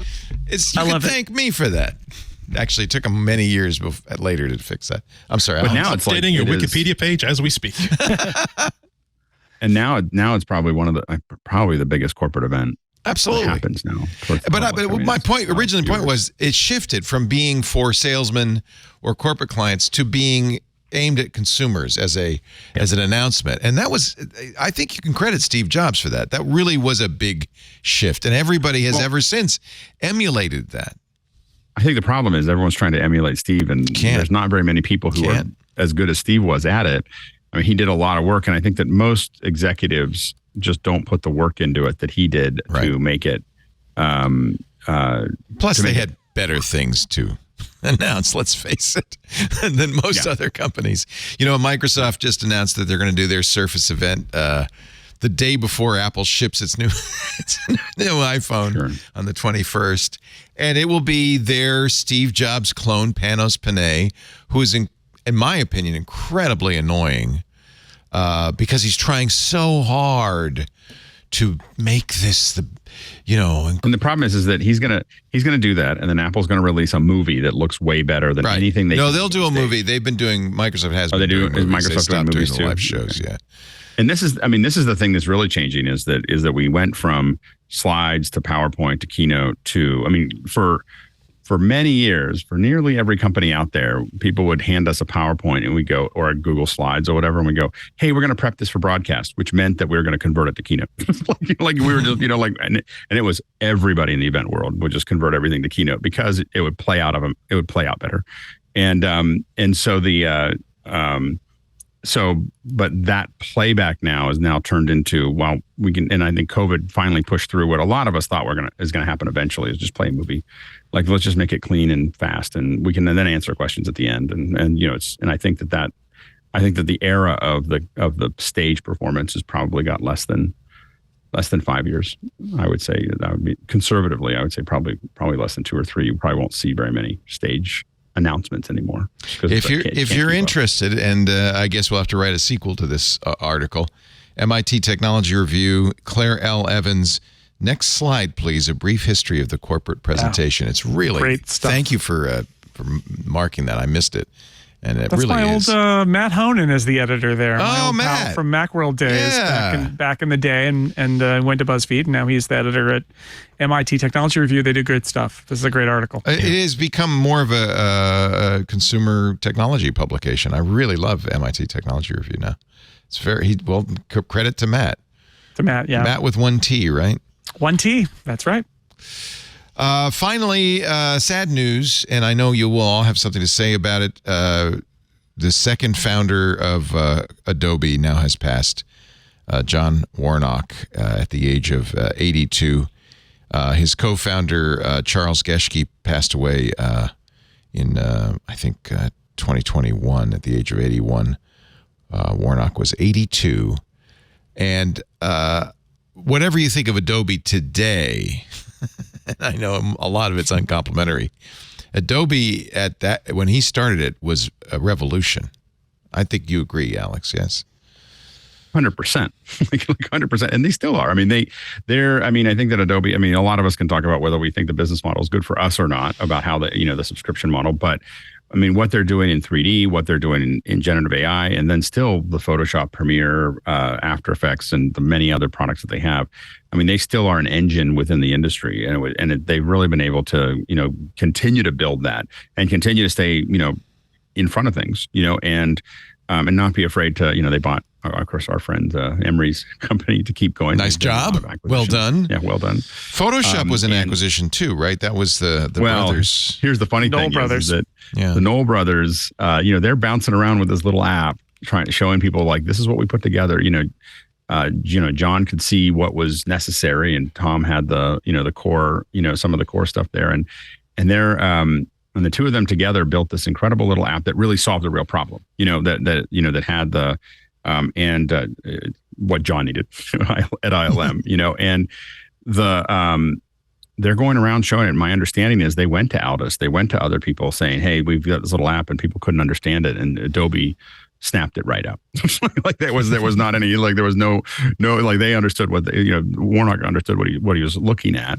And that made the company. I mean, for a while. I mean, that was really, they had other things, but that was, wow, when you think about the 90s and Photoshop just coming out of nowhere, and suddenly it's shipping with every scanner. It's, it's all these other, things. It just and it really set you up to buy Illustrator, to use PageMaker, to use other things. Yeah. And it was just such a incredible gateway drug for the entire company. And Warnock himself was a computer scientist and a mathematician. I think he wrote Illustrator. I think he's why we know about Bezier curves. He and Geschke created PostScript. PostScript, which then led to PDF. You wouldn't have laser writers. You wouldn't have a lot of technology. The entire Mac windowing infrastructure is based on display PostScript. And of course, every document in existence is now a PDF, which is the format created out of PostScript. Right. It's the portable document format, right, out of PostScript by Adobe. So like that, I mean, yeah, people can roll their eyes at some of the marketing stuff that Adobe does now and all of that, but so foundational to, and remember PostScript in the laser writer, like one of the reasons Apple and the Mac got so big in the publishing industry in the 80s was because of their partnership with Adobe and putting PostScript in the laser writer, and then PostScript sort of went everywhere, and that you got the WYSIWYG concept of publishing where you could see it on screen exactly as it was going to be when it came out of the high quality printer. Like all of that stuff, that was an Apple Adobe partnership that led to all of that, and it is rooted in PostScript. The fact that the laser writer was once the most powerful computer that Apple made, because Steve Jobs immediately saw what PostScript could be, and so we need this printer to be able to run PostScript, and it was just such a tactile thing. Yeah, PostScript. I'm one of a lot of people who bought the red book and the blue book because they wanted to learn how to code PostScript, because Illustrator didn't exist yet. But it's like our curve 2, our line 2. Oh my God, look at this circle! Everybody, look at this circle I just made. Like, oh my! It was stack based, right? It was a little like 4. I'm trying to remember. I wrote a little PostScript. It was a long time ago. It was the code looked like you would not figure out anything that it was doing, because it was like math it was like graphics turned into math turned into ASCII text. Well, John Warnock was a mathematician. He had a bachelor's in mathematics and philosophy, and a PhD in electrical engineering, all from the University of Utah. His master's thesis was his 1964 proof of a theorem solving the Jacobson radical for row finite matrices. His doctoral thesis was the Warnock algorithm for hidden surface determination in computer graphics. And if that sounds abstruse, believe me, you wouldn't have a video game today without hidden surface determination. You just couldn't calculate all of those surfaces. Well, and if you really think about the perfection of, because I think that Photoshop really did spark something for Adobe, is that he had, because of his knowledge of PostScript and because of their knowledge of lines, they had kind of had that figured out. If someone had come to them and said, "Hey, we've got a drawing program that can do whatever," they're like, "Oh, yeah, we have that," right? Illustrator was the Illustrator 88, I think, was the one that I had there, and they had figured that part out. And Photoshop, what was complementary to that, and what the Knoll brothers were doing was exactly the complement to what Illustrator did. And Aldous, who I think, if I remember correctly, passed on Photoshop, ended up getting bought by Adobe. Yeah, they made PageMaker. Yeah. So the hidden surface algorithm was demonstrated in the cover story in the June 1970 issue of Scientific American. That was computer displays, and it was what allowed you to do solid objects, 3D objects, instead of those vector tracing objects. So Warnock invented that. But I think one of the biggest things is that Adobe has been able to stay relevant. Companies that go that far back really have a hard time. There's a long set of wreckage of companies and their software, and and I think that, and they keep surprising you. You look at like what they're doing with generative AI right now. When they started it, I was like, when they started Firefly, I was like, oh, this isn't going to work. This isn't nearly as good as Midjourney, and now they're really solving some pretty hard problems with it in a way that can be used in commercial work. And so I think that it's, so he really, I think that it's not just that and that comes always from I don't think it always comes from the founders, but oftentimes there's a general culture that keeps moving it forward. So Warnock worked at Evans and Sutherland in the mid 70s. That's where the roots of PostScript were planted. He worked with Geschke at Xerox PARC. Worked there in 1978. This is a telling line. Unable to convince Xerox management of the approach to commercialize the Interpress graphics language for controlling printing, he, together with Geschke and Putman, left Xerox to start Adobe in 1982. Once again, well done, Xerox. At their new company, they developed from scratch a similar technology, PostScript, and brought it to market for Apple's Laser Writer in 1985. Well, and that's what happens to big companies that Adobe's been able to kind of not have happen very much to them, is that big companies, they're big. They can't understand how that's ever going to become a big market. They don't want to, spend extra resources on it, and they just miss the boat. His wife, Marva, was a graphics designer. He watched her painstakingly remember those curve rulers to make Bezier curves painstakingly. He said, I think we could do better. They invented Adobe Illustrator to automate the manual tasks Marva had to do. That was released in 1987. In 91, he outlined a system called Camelot that evolved into the portable document format, PDF. The goal was to effectively capture documents from any application, send electronic versions of those documents anywhere, and view and print those documents on any machine. I think he had the right idea there. There is an Adobe typeface named after him, Warnock. I did not know that. I will start using Warnock immediately. He had 7 patents. Really amazing person and a great pioneer of the industry. And I like to highlight these guys because younger generations often forget where this all came from. And this is a person who did pretty amazing things. Particularly when in an era where you find out, well, wow, who's the CEO of this company and what's their history? And you find out, they were an investment banker. And they did a leverage partial, exactly. Like they run this company because they bought this, or they invested early and they moved them. And now they because they've been associated with this company for so long, they imagine themselves to have an intimate knowledge of exactly all about this technology. And then there are the companies like Adobe where, you know the idea of pixels? He invented it. As a matter of fact, yes, I see. That's not as bad. It's like, okay, so he actually helped build all this. Again, it's all the talk is about Photoshop, but again, the idea of something as abstract as PostScript and how important that was going to be. Just here is a common typesetting computing language that you can install on a small office printer like the Laser Writer, or it could be installed on a huge pre-press systems. And no matter what app you're using at whatever level, if it's based on PostScript and this is what you're seeing as you're laying this out and designing it, by the time you spend $200,000 to have all these copies of this book, these illustrations run off the press, it will look exactly like what you had on the screen of your $3,000 computer. That was revolutionary, and the power in a pre-internet age of the ability to be creating newsletters, the ability to be able to create and edit photos on your own without having to have contact with an infrastructure that will essentially in a way approve or disapprove whether they want to be involved with you and this thing you want to publish, or not to say nothing of the fact that it's going to take you 4 years of technical training before you will even have the slightest idea of how to prepare this photo for press. That's the sort of technology that I love, where it creates opportunities and solves problems for regular people, not just for people who have access to a printing press. Rest in peace, John Warnock.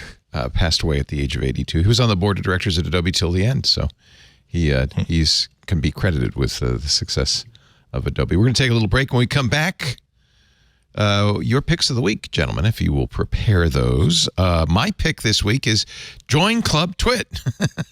It is really becoming more and more important to us as an ongoing business, because frankly, advertising, which really started us in the beginning, has kind of started to fail us, I'm afraid.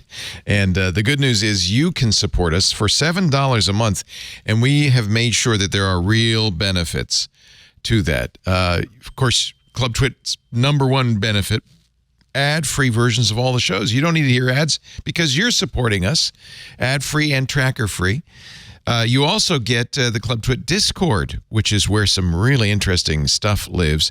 We have a new event we just announced. Jason Howell is going to sit down with Dan Patterson, who has been a regular for years on TWiT. Dan is a longtime CBS News reporter.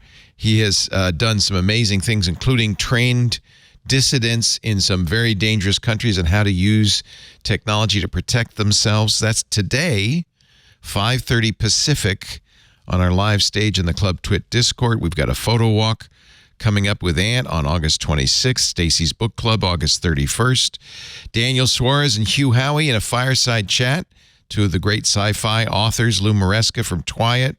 So we do these events to, oh, look, Renee Ritchie's going to do a fireside chat. That's exciting. That'll be November 16th. And there's also something called the Old Farts Fireside Chat, which sounds as explosive. Jeff Jarvis, Doc Searles, and I will talk about the old days. That's all. All right, zoom in on Renee Ritchie. Oh, you want to zoom in on these guys?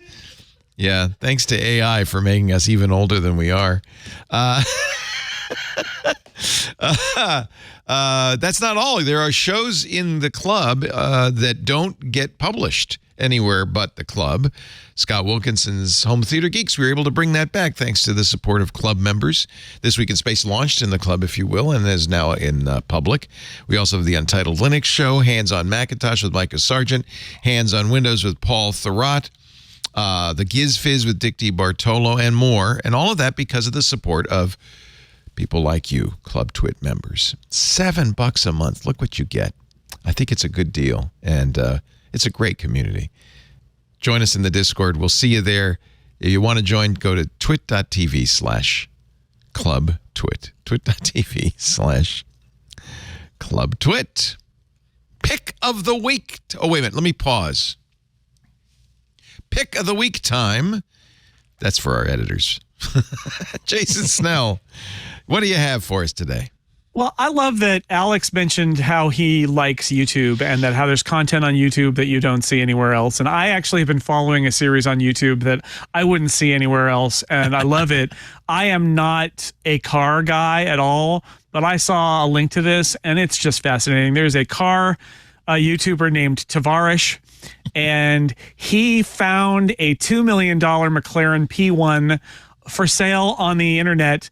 It had been completely submerged in floodwaters during the hurricane that hit Florida. Aye. And so it was totaled essentially. But, you know, it's still a McLaren P1 that lists for $2 million and had been driven about 300 miles. And the first video in this series starts with him hovering his cursor over the buy button at $575,000. Such a deal. Yikes. And it's an ongoing series. There are like 8 parts already where this guy, and again, he's a car YouTuber. He has access to lots of help and sponsors who can help and all that. But still, it is enthralling to watch this supercar be taken apart as the water and the sand. There's sand everywhere. So much sand. And the oil, and they're like, oh look, it's oil. Maybe the water didn't. Nope. There's the water. Like, just invades every part of this. And throughout, you've also got this extra little bit, which is, is our friend the YouTuber going to really regret spending $575,000 on a submerged, non-functional car? And I love it because if you are a car person, you can take that deep dive and be really super into the details of the McLaren. I am not a car person, but I love the spectacle of it. I love the fact that there are these, speeded up sections where they're trying to clean this thing that's just sort of tranquil and beautiful as they try to get all the sand out of it. And, the real question is, will it ever run? To be determined, although I suspect it will. He may have to just buy a new engine. He may replace, literally, it may become the P1 of Theseus here before he's done. But I think Tavarish is going to, my real question is, I want to see the bill at the end of like all the stuff that he spent and also how many views these videos got and how much money he made. But I'm going to guess that he's going to end up with a pretty cool car that will have been worth it, and then he'll probably sell that car and make a profit on that, and he will have created hours of content for his YouTube channel. So anyway, if you're at all interested in this spectacle of the hurricane destroyed car and trying to bring it back to life, and how the sand, I just can't emphasize this enough, yes, how the sand gets everywhere. It is a lot of fun. The Tavarish Flooded McLaren P1 series on YouTube. He's done 8 parts I have so to far. 2.65 million subscribers. And the first video had 4 million views. I'm sure he will get his money back. But that's pretty great. Good for you, Tavarish. Andy, you've seen this too? Yeah, I mean, and I'm like the first 3 or 4 episodes. I'm like, so I've been subscribing to his channel for a while. He does a lot of, and he's not one of these like car channels where he's like, hey, we got this lawnmower engine. We thought, hey, what if we put it inside a Rolls Royce? Woo!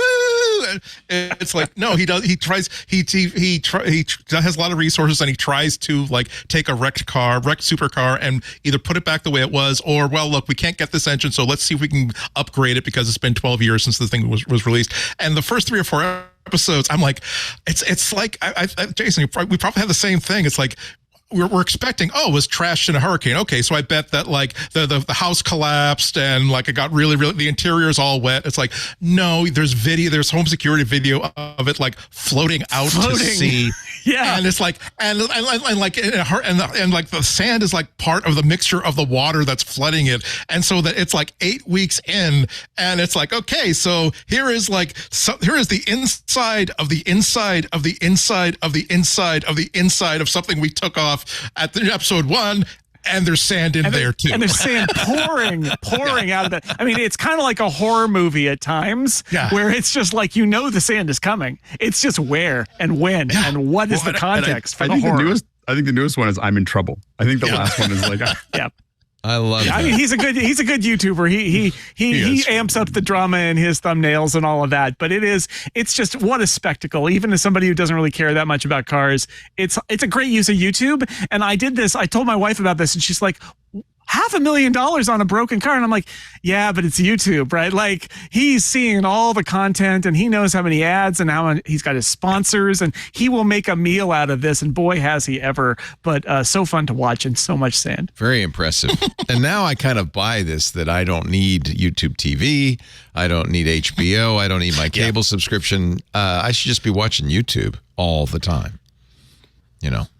Could you, because one of the things, Lisa and I will sit down of an evening after dinner, we'll watch a show.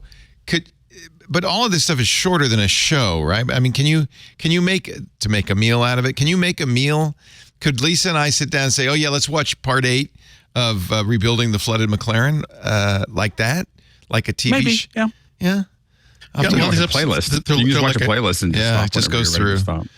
Yeah. And then you see how bowling balls are made, and you've got something else to watch. Yeah. No, you're right. I think this is the future of broadcast. Yeah. Andy and Akko, pick. By the way, let's reiterate this, because people are now going, what is that again? TAVARISH. So it's youtube.com at TAVARISH. And he's got a whole playlist of rebuilding the flooded $2 million McLaren P1. There it is. It's floating. Yeah. The P1 of Theseus. Yes. That is just chef's kiss to you, Jason Snell. Andy and Akko, your pick of the week. When I saw Jason's pick, I had to add a second to mine, because my favorite channel on YouTube is probably a couple of mechanics and engineers called Bad Obsession Motorsports. And for 10 years, they have been doing this project where they're taking like a vintage 1982 Mini Cooper and say, well, I also have like this performance race equipped a 4-wheel drive turbocharged sports car. I want to put like the 4-wheel drive running gear and the engine from that into this 1982. And again, it's not a, hey, woo, we're going to do, and there's, because with those other channels, it's like, okay, you have no intention of actually building this properly. You just want to get a video out of it, and you've got it scheduled for the next 8 months. You'll finish it by whatever ways. That no, this has been 10 years, because these are two mechanics that their goal is to basically, you're watching them build an entire car from the ground up, because that's just the start of things. Obviously, nothing's going to fit inside the shell of the car, starting with all of the body panels are rusted out, so they have to replace all the body panels. Then because they don't want to make it, they want it to look like it's absolutely stock from the outside, so they're not going to lengthen it, they're not going to add a bump in the hood or anything like that. It's like, okay, okay, well, we decided we're going to have to take off everything on the engine that doesn't absolutely have to be where it is. Okay, now we got this in the engine compartment, but now it's half an engine. So now it's like, okay, now we have to go to the wrecking yard because we need to find a power steering pump that's going to fit in the area that we have ready for it. And also things like, well, how do we get the cooling working in this? And well, the original didn't have side impact protection, didn't have power windows, didn't have good air conditioning. They're really, really funny. And the heating system had two settings had two settings off and might as well be. And they're super, super funny. You only see an episode like every 3 or 4 months when there's something interesting to share, and it's a really slickly produced show. Again, it's not. And so we ordered a custom bracket from our friends over at blah blah blah. So no. 3/4 of this job is, and we did find a power steering pump, but now we have to design and build a bracket to install it because, of course, there's no bracket for it. So it's just hugely entertaining. They're up to episode number 38. They are finally up to the point where, just like the last episode, they actually started it up for the first time, because now it's all put together. It's all put together. It's painted. It's nearly done. But at this point, like, their troubles are probably just starting, because at this point, all they have is a 1-to-1 scale model of a car. Now they have to not only get the engine running, but also drive it and figure out where they screwed up and things like that. So highest recommendation. I support them on Patreon because it's like, I don't care that I'm giving you money per month, even though I'm only getting maybe 2 videos a year. I like the cut of your jib, young men. I will look forward to your future operations with considerable interest. At Bad Obsession Motorsports on. Just look for Project YouTube. Binky. Or Project Binky. They have other content too, but it's pretty good. Fortunately, my other pick is really, really simple. I was looking for I'm now at the point where I have a Plex server, and I have all my video library are like videos that I've ripped from Blu-ray and DVD myself, stuff I've downloaded from the Internet Archive, stuff like that. Now I'm at the point of obsession where it's like, wow, there's no subtitle. This Ed Wood movie doesn't have a subtitle like file incorporated into it. Or I downloaded this like TV movie from like 1974 and it's good, but whoever like put it on the Internet Archive decided to stuff like the title box and the metadata with, hey, get more videos from Wacky Lou's publicdomainvideos.com, and every time you launch it, like, it starts by telling you the title. So this is a free app called Subler that allows it's a muxer and an editor that will just simply show you all the metadata and all the meta files that are associated with this video file and let you edit them. So I can go in and change all those titles to what the title should be, so I don't see this little weird ad pop up. I can embed like even if it has a subtitle file, I can download a better subtitle file from a different source, add that in. I can put in like the poster art so it's embedded into the actual thing. And when it's all done, it just simply writes it out. It muxes it into a brand new file. It doesn't like recompile or restuff it or anything like that. And it's free and it's still being updated. And it's really, really simple. It was exactly what I was hoping to find. That it's the sort of thing where you find a problem, you're like, I bet there's a really, really simple tool that's making this a lot easier than I'm doing it right now. And there is. It's called Subler. Subler. It's on Bitbucket, but I think if you searched for Subler, I think that's sufficient. Subler.org. Right. I'm sorry. I gave you Subler.org. Okay, good. Yeah. Mr. Alex Lindsay, your pick of the week. I'm just going to show a fun toy. Okay. So, I like to do this. So this is a recommended thing if you're into this, but hopefully we'll get people kind of addicted to thinking about it at least. There are less expensive versions of this, but this is what we call an Ambisonic mic. So, a dead cat. Oh, it's in a dead cat. Well, it is. So it's in a. It's not really a cat. Just in case you're wondering, the cats are okay. No cat was harmed. This is it's an otter. Cat. Everybody. So this outer part of this is there to keep wind from hitting the mic. Yes. So that's the big thing. It's a Windschutz. Yeah. Inside of the dead cat, there is a blimp. Oh, so this is a blimp within a cat.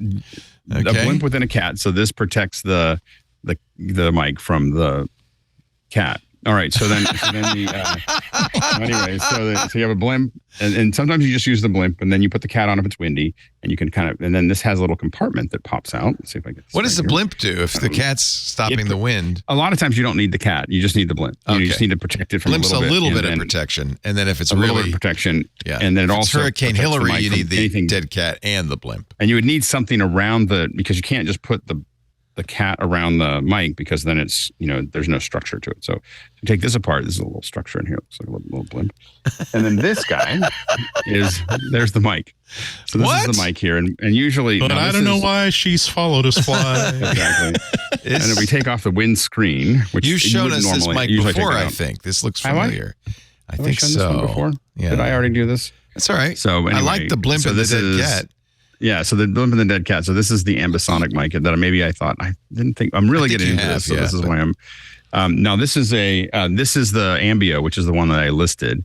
This is what we call a first order microphone. It's got first order Ambisonic. It's got capsules pointed in every possible direction, sort of. Oh, almost every possible direction. Now the one that I didn't list there is then when you want to go to second order, you end up with a mic like this, which I didn't list there. Which this is a core, and this is eight of those mics. So this is a second order. Is this for 360 video? I mean, what would you want this for? Well, we're doing it not for 360 video. I mean, you do a lot of VR stuff with it. But what we're playing with it is using it to add ambient to our show coverage.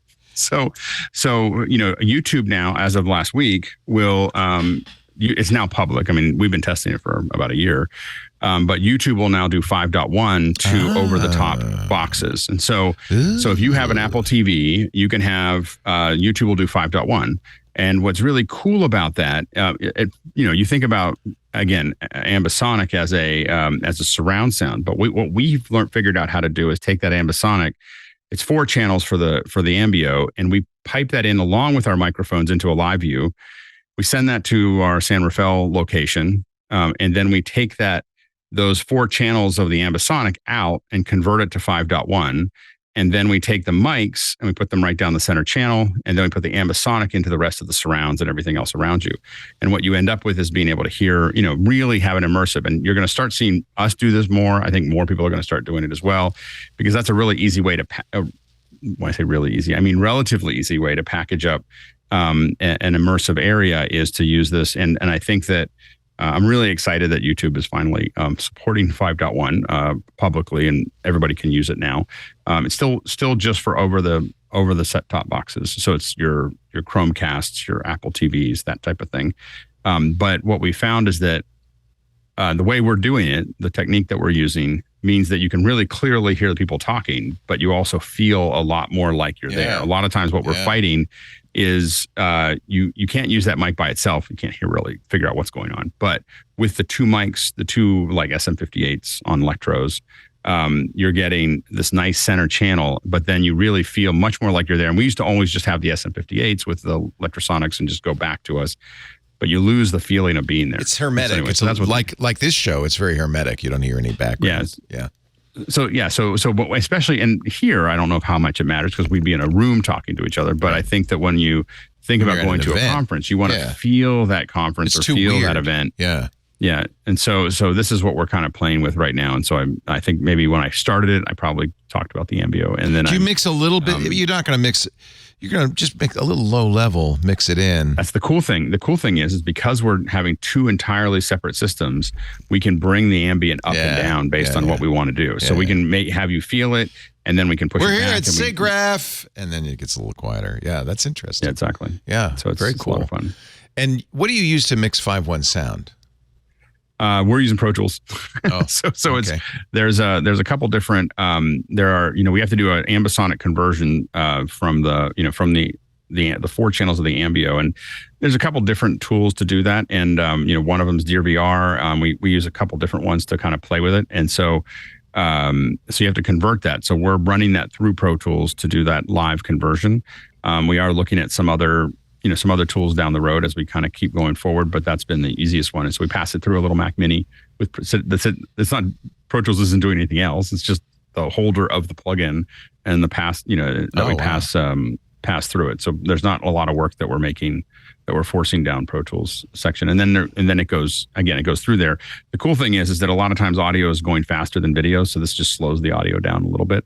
And we have to actually delay the video because as it goes through that process, I think it's like 400 milliseconds. So almost a half a second as it processes. Wow. But so then that goes into a FSHDR, which is a little more expensive. so anyway, it's and that's what embeds that and delays the video so that we can line it back up again. So. And this is open to everybody. What's the best way to watch YouTube? Apple TV, obviously. Do you think that the new Google video device, the Chromecast with Google Video, is good, as good or better, or does it matter? I have to admit that I've been in an Apple TV world for so long. Yeah. It's really hard. It's just an area I decided not to specialize in, is trying to figure out I bought all of them. We all have for a to while, specialize in something. I was like, I had Roku. At one time I had Roku and Chromecasts and Amazon and all these things. And I just found that I just didn't like using any of the other ones. And so I just ended up with Apple TV, so the newer ones could be really good. I just stopped playing about 5 I quite like actually the Chromecast, and the 4K is $30 compared to whatever it is, $159 for an Apple I think TV. the hard part is I have 600 movies on that I bought from Apple TV with extras, and once you're locked into that, if you use movies anywhere, can't you? I think most of those will come out. Yeah. Do you get the extras with movies anywhere? I don't know. All the extras is what I buy. The only reason I buy, for the extras, me too. I'm with you. I'm like, I'm not going to. In fact, I'm pissed off when it doesn't have extras. I bought Asteroid City and it doesn't have extras. Now, sometimes they come later, right? Exactly. That's why if I don't see extras, I won't buy the film. I'll just rent it, or I'll wait for it to show up on some service, or I won't it's not. Yeah, I want the commentary enough to buy. Does Wes Anderson ever do commentary on his movies? Boy, that's done some in the past. Yeah. It's on YouTube. Okay, thank you. I'm getting rid of everything but YouTube. Yeah. Thank you, Alex Lindsay. Go to officehours.global. See the output of all this Ambisonic stuff. And we'll be talking a fair bit about Ambisonic over the next couple months. So if this sounds at all interesting, get on the mailing list. You can just go to officehours.global and you can get on the mailing list. And today's show was emails every day. iPhone LiDAR for photogrammetry. Yeah, so here's how to wave around your iPhone and build 3D models out of it. Wow. And so that's what there's a show every day, Monday through Sunday, and you can participate because it's a Zoom call. If you want to know more, officehours.global. And last week's show with your brother, I would be very interested to watch that. The RE Trinity. That looks really cool. It was so good. Yeah. I was the camera operator. Hopefully it worked out okay. I built the whole camera thinking I was going to put on a monopod and then ran out of time because we were having some audio issues. So you had to hold it? And I held it for an hour, and it's got a battery on it and all got it's like holding on to a surfboard, out a little surfboard out for an hour. The middle of my back was just like a rock at the end. You're a good camera operator though. I'm liking how you're zooming in, zooming out. Getting in there. I used a 14 millimeter on my little Sony, and it worked out really well. This is my brother. This is a crazy rig. I mean, I use crazy rigs, and then this is at a whole different level than what I do. And there's probably 20 of these or 25 of these in the U.S. Nice. In the wild. And so this is a ARRI Trinity, and my brother is a Trinity operator and or an owner, which is the big deal. So anyway, he was willing to come down, That's really cool. We've been talking about showing it for a while. And this is a filmmaker's camera, really, right? Movie. Well, it does all kinds of. It's basically like having a little techno crane, like that you can do techno crane style shots with. And but I think that the interesting thing about the conversation with my brother is that you'll also just see a bunch of like how filmmaking gets done in the conversation. As our members ask him questions, he's just talking about stuff and just kind of working through it. You get this kind of flavor for what it's like, because he's an A camera on, large streaming companies shows. So he's really moved up. I mean, since I don't know when the last time you saw him. I didn't realize that. That's awesome. Good for him. Yeah. Nice. He just finished 5 months on a series that'll be coming out, I think, next year. How exciting. That would be fun. That would be fun to do that. Oh, yeah. A lot of work, but a lot of fun. Thank you, Alex. A lot of work. Yeah, if you want to hire Alex, you hear all this expertise. It's actually available for sale at 090.media. 090.media. Andy and Akko, when are you going to be on GBH next? Tomorrow. Oh my God, the indictments have slowed. Okay. Exactly. It's 12:30 in the afternoon Eastern time. Go to WGBHnews.org to stream it live or later on. Okay. Don't get your hopes up, Andy, because I understand that there will be people checking into the Fulton County Jail during the week. It's entirely possible that this man has done more than 4 things wrong. So there's I'm just be prepared. I'm realistic. Yeah. Exactly. Thank you, Andrew. IHNATKO.com someday. And Jason Snell, 6colors.com/Jason. He does so much. This is the show. I'm the lazy guy. These guys are the overachievers. You do so much, You Jason. host like 90 podcasts, Not Leo. anymore. Come on. I'm down to 6. 70. Okay, 60.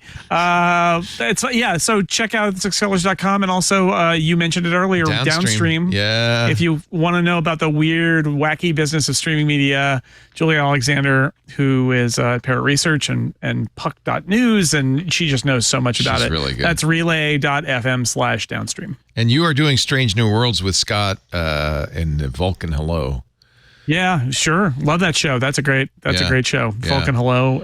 It covered every episode of live action new Star Trek. And so we had a good time covering this season of Strange New Worlds. It's a beautiful show. Can't wait for that strike to be over so they can make season 3. Yeah, people were very excited by season 2. They felt like it had really branched out and done some really good stuff. Yeah, it's a great. That would be a great starter if somebody's like, well, I don't know about Star Trek. It's like Strange New Worlds. It's really a good, accessible show for anybody, even if you haven't seen Star Trek, and it really does kind of capture that, like a modern take on what the vibe of the original Star Trek was, where it's sort of episode to episode. It's not like a prestige drama where every episode rolls into every other episode. It is, this is the episode where this happens, and this is the episode where that happens, and the characters grow and change over time in a modern TV way, but the stories are pretty self-contained and a lot of fun. Yeah. Thank you, Jason. Thank you, Andy. Thank you, Alex. Thank you for joining us. We do MacBreak Weekly on Tuesdays, 11 a.m. Pacific, 2 p.m. Eastern. Even if there's no news, we find a way to stretch it out, to fill out your requisite 2 hours and 22 minutes of content. Leave it to the professionals, okay? Don't try this yourself. I love it that we started with washing your watch. I think that just to me, that smells like victory. 11 a.m. Pacific, 2 p.m. We Eastern. don't bury the leader out here. No. Top story, number 1, 1800 UTC. You can watch the live stream, which goes 24/7. Some of it's reruns, obviously. That's at live.twit.tv. If you're watching live, chat live in our IRC, open to all. You can even use your browser to access it, irc.twit.tv. There's also a Discord, of course, for our club members. After the fact, on-demand versions of the show at twit.tv/MBBW. There's a dedicated YouTube channel. You can subscribe in your favorite podcast player. In fact, that's probably the best way. That way you get it automatically. You don't have to think about it. Audio or video. You can get either one. And I should mention this from time to time. I forget. We have the new logo art that just was done by the wonderful, talented Anthony is in the store, twit.tv/store. Anthony Nielsen's blog. I don't know what we would call that, the blob, but it's really nice. I was wearing it the other day. Plus mugs. All of that stuff. We don't make any money on this. This is just so that you can show your love. They call it Anthony calls it the color swirl. I like it though. I think we got those printed up for the podcast movement so that Lisa and company could wear that in Denver this week. Twit.tv/store. We pretty much sell them for cost. Thank you for joining us. Now it is my unfortunate and unhappy duty to tell you to get back to work because break time is over. Bye-bye. Oh, hey, that's a really nice iPhone you have there. You totally picked the right color. Hey, since you do use an iPhone and maybe use an iPad or an Apple Watch or an Apple TV, well, you should check out iOS Today. It's a show that I, Micah Sargent, and my co-host Rosemary Orchard host every Tuesday right here on the TWiT network. It covers all things iOS, tvOS, HomePodOS, watchOS, iPadOS. It's all the OSs that Apple has on offer, and we love to give you tips and tricks about making the most of those devices, checking out great apps and services, and answering your tech questions. I hope you check it out.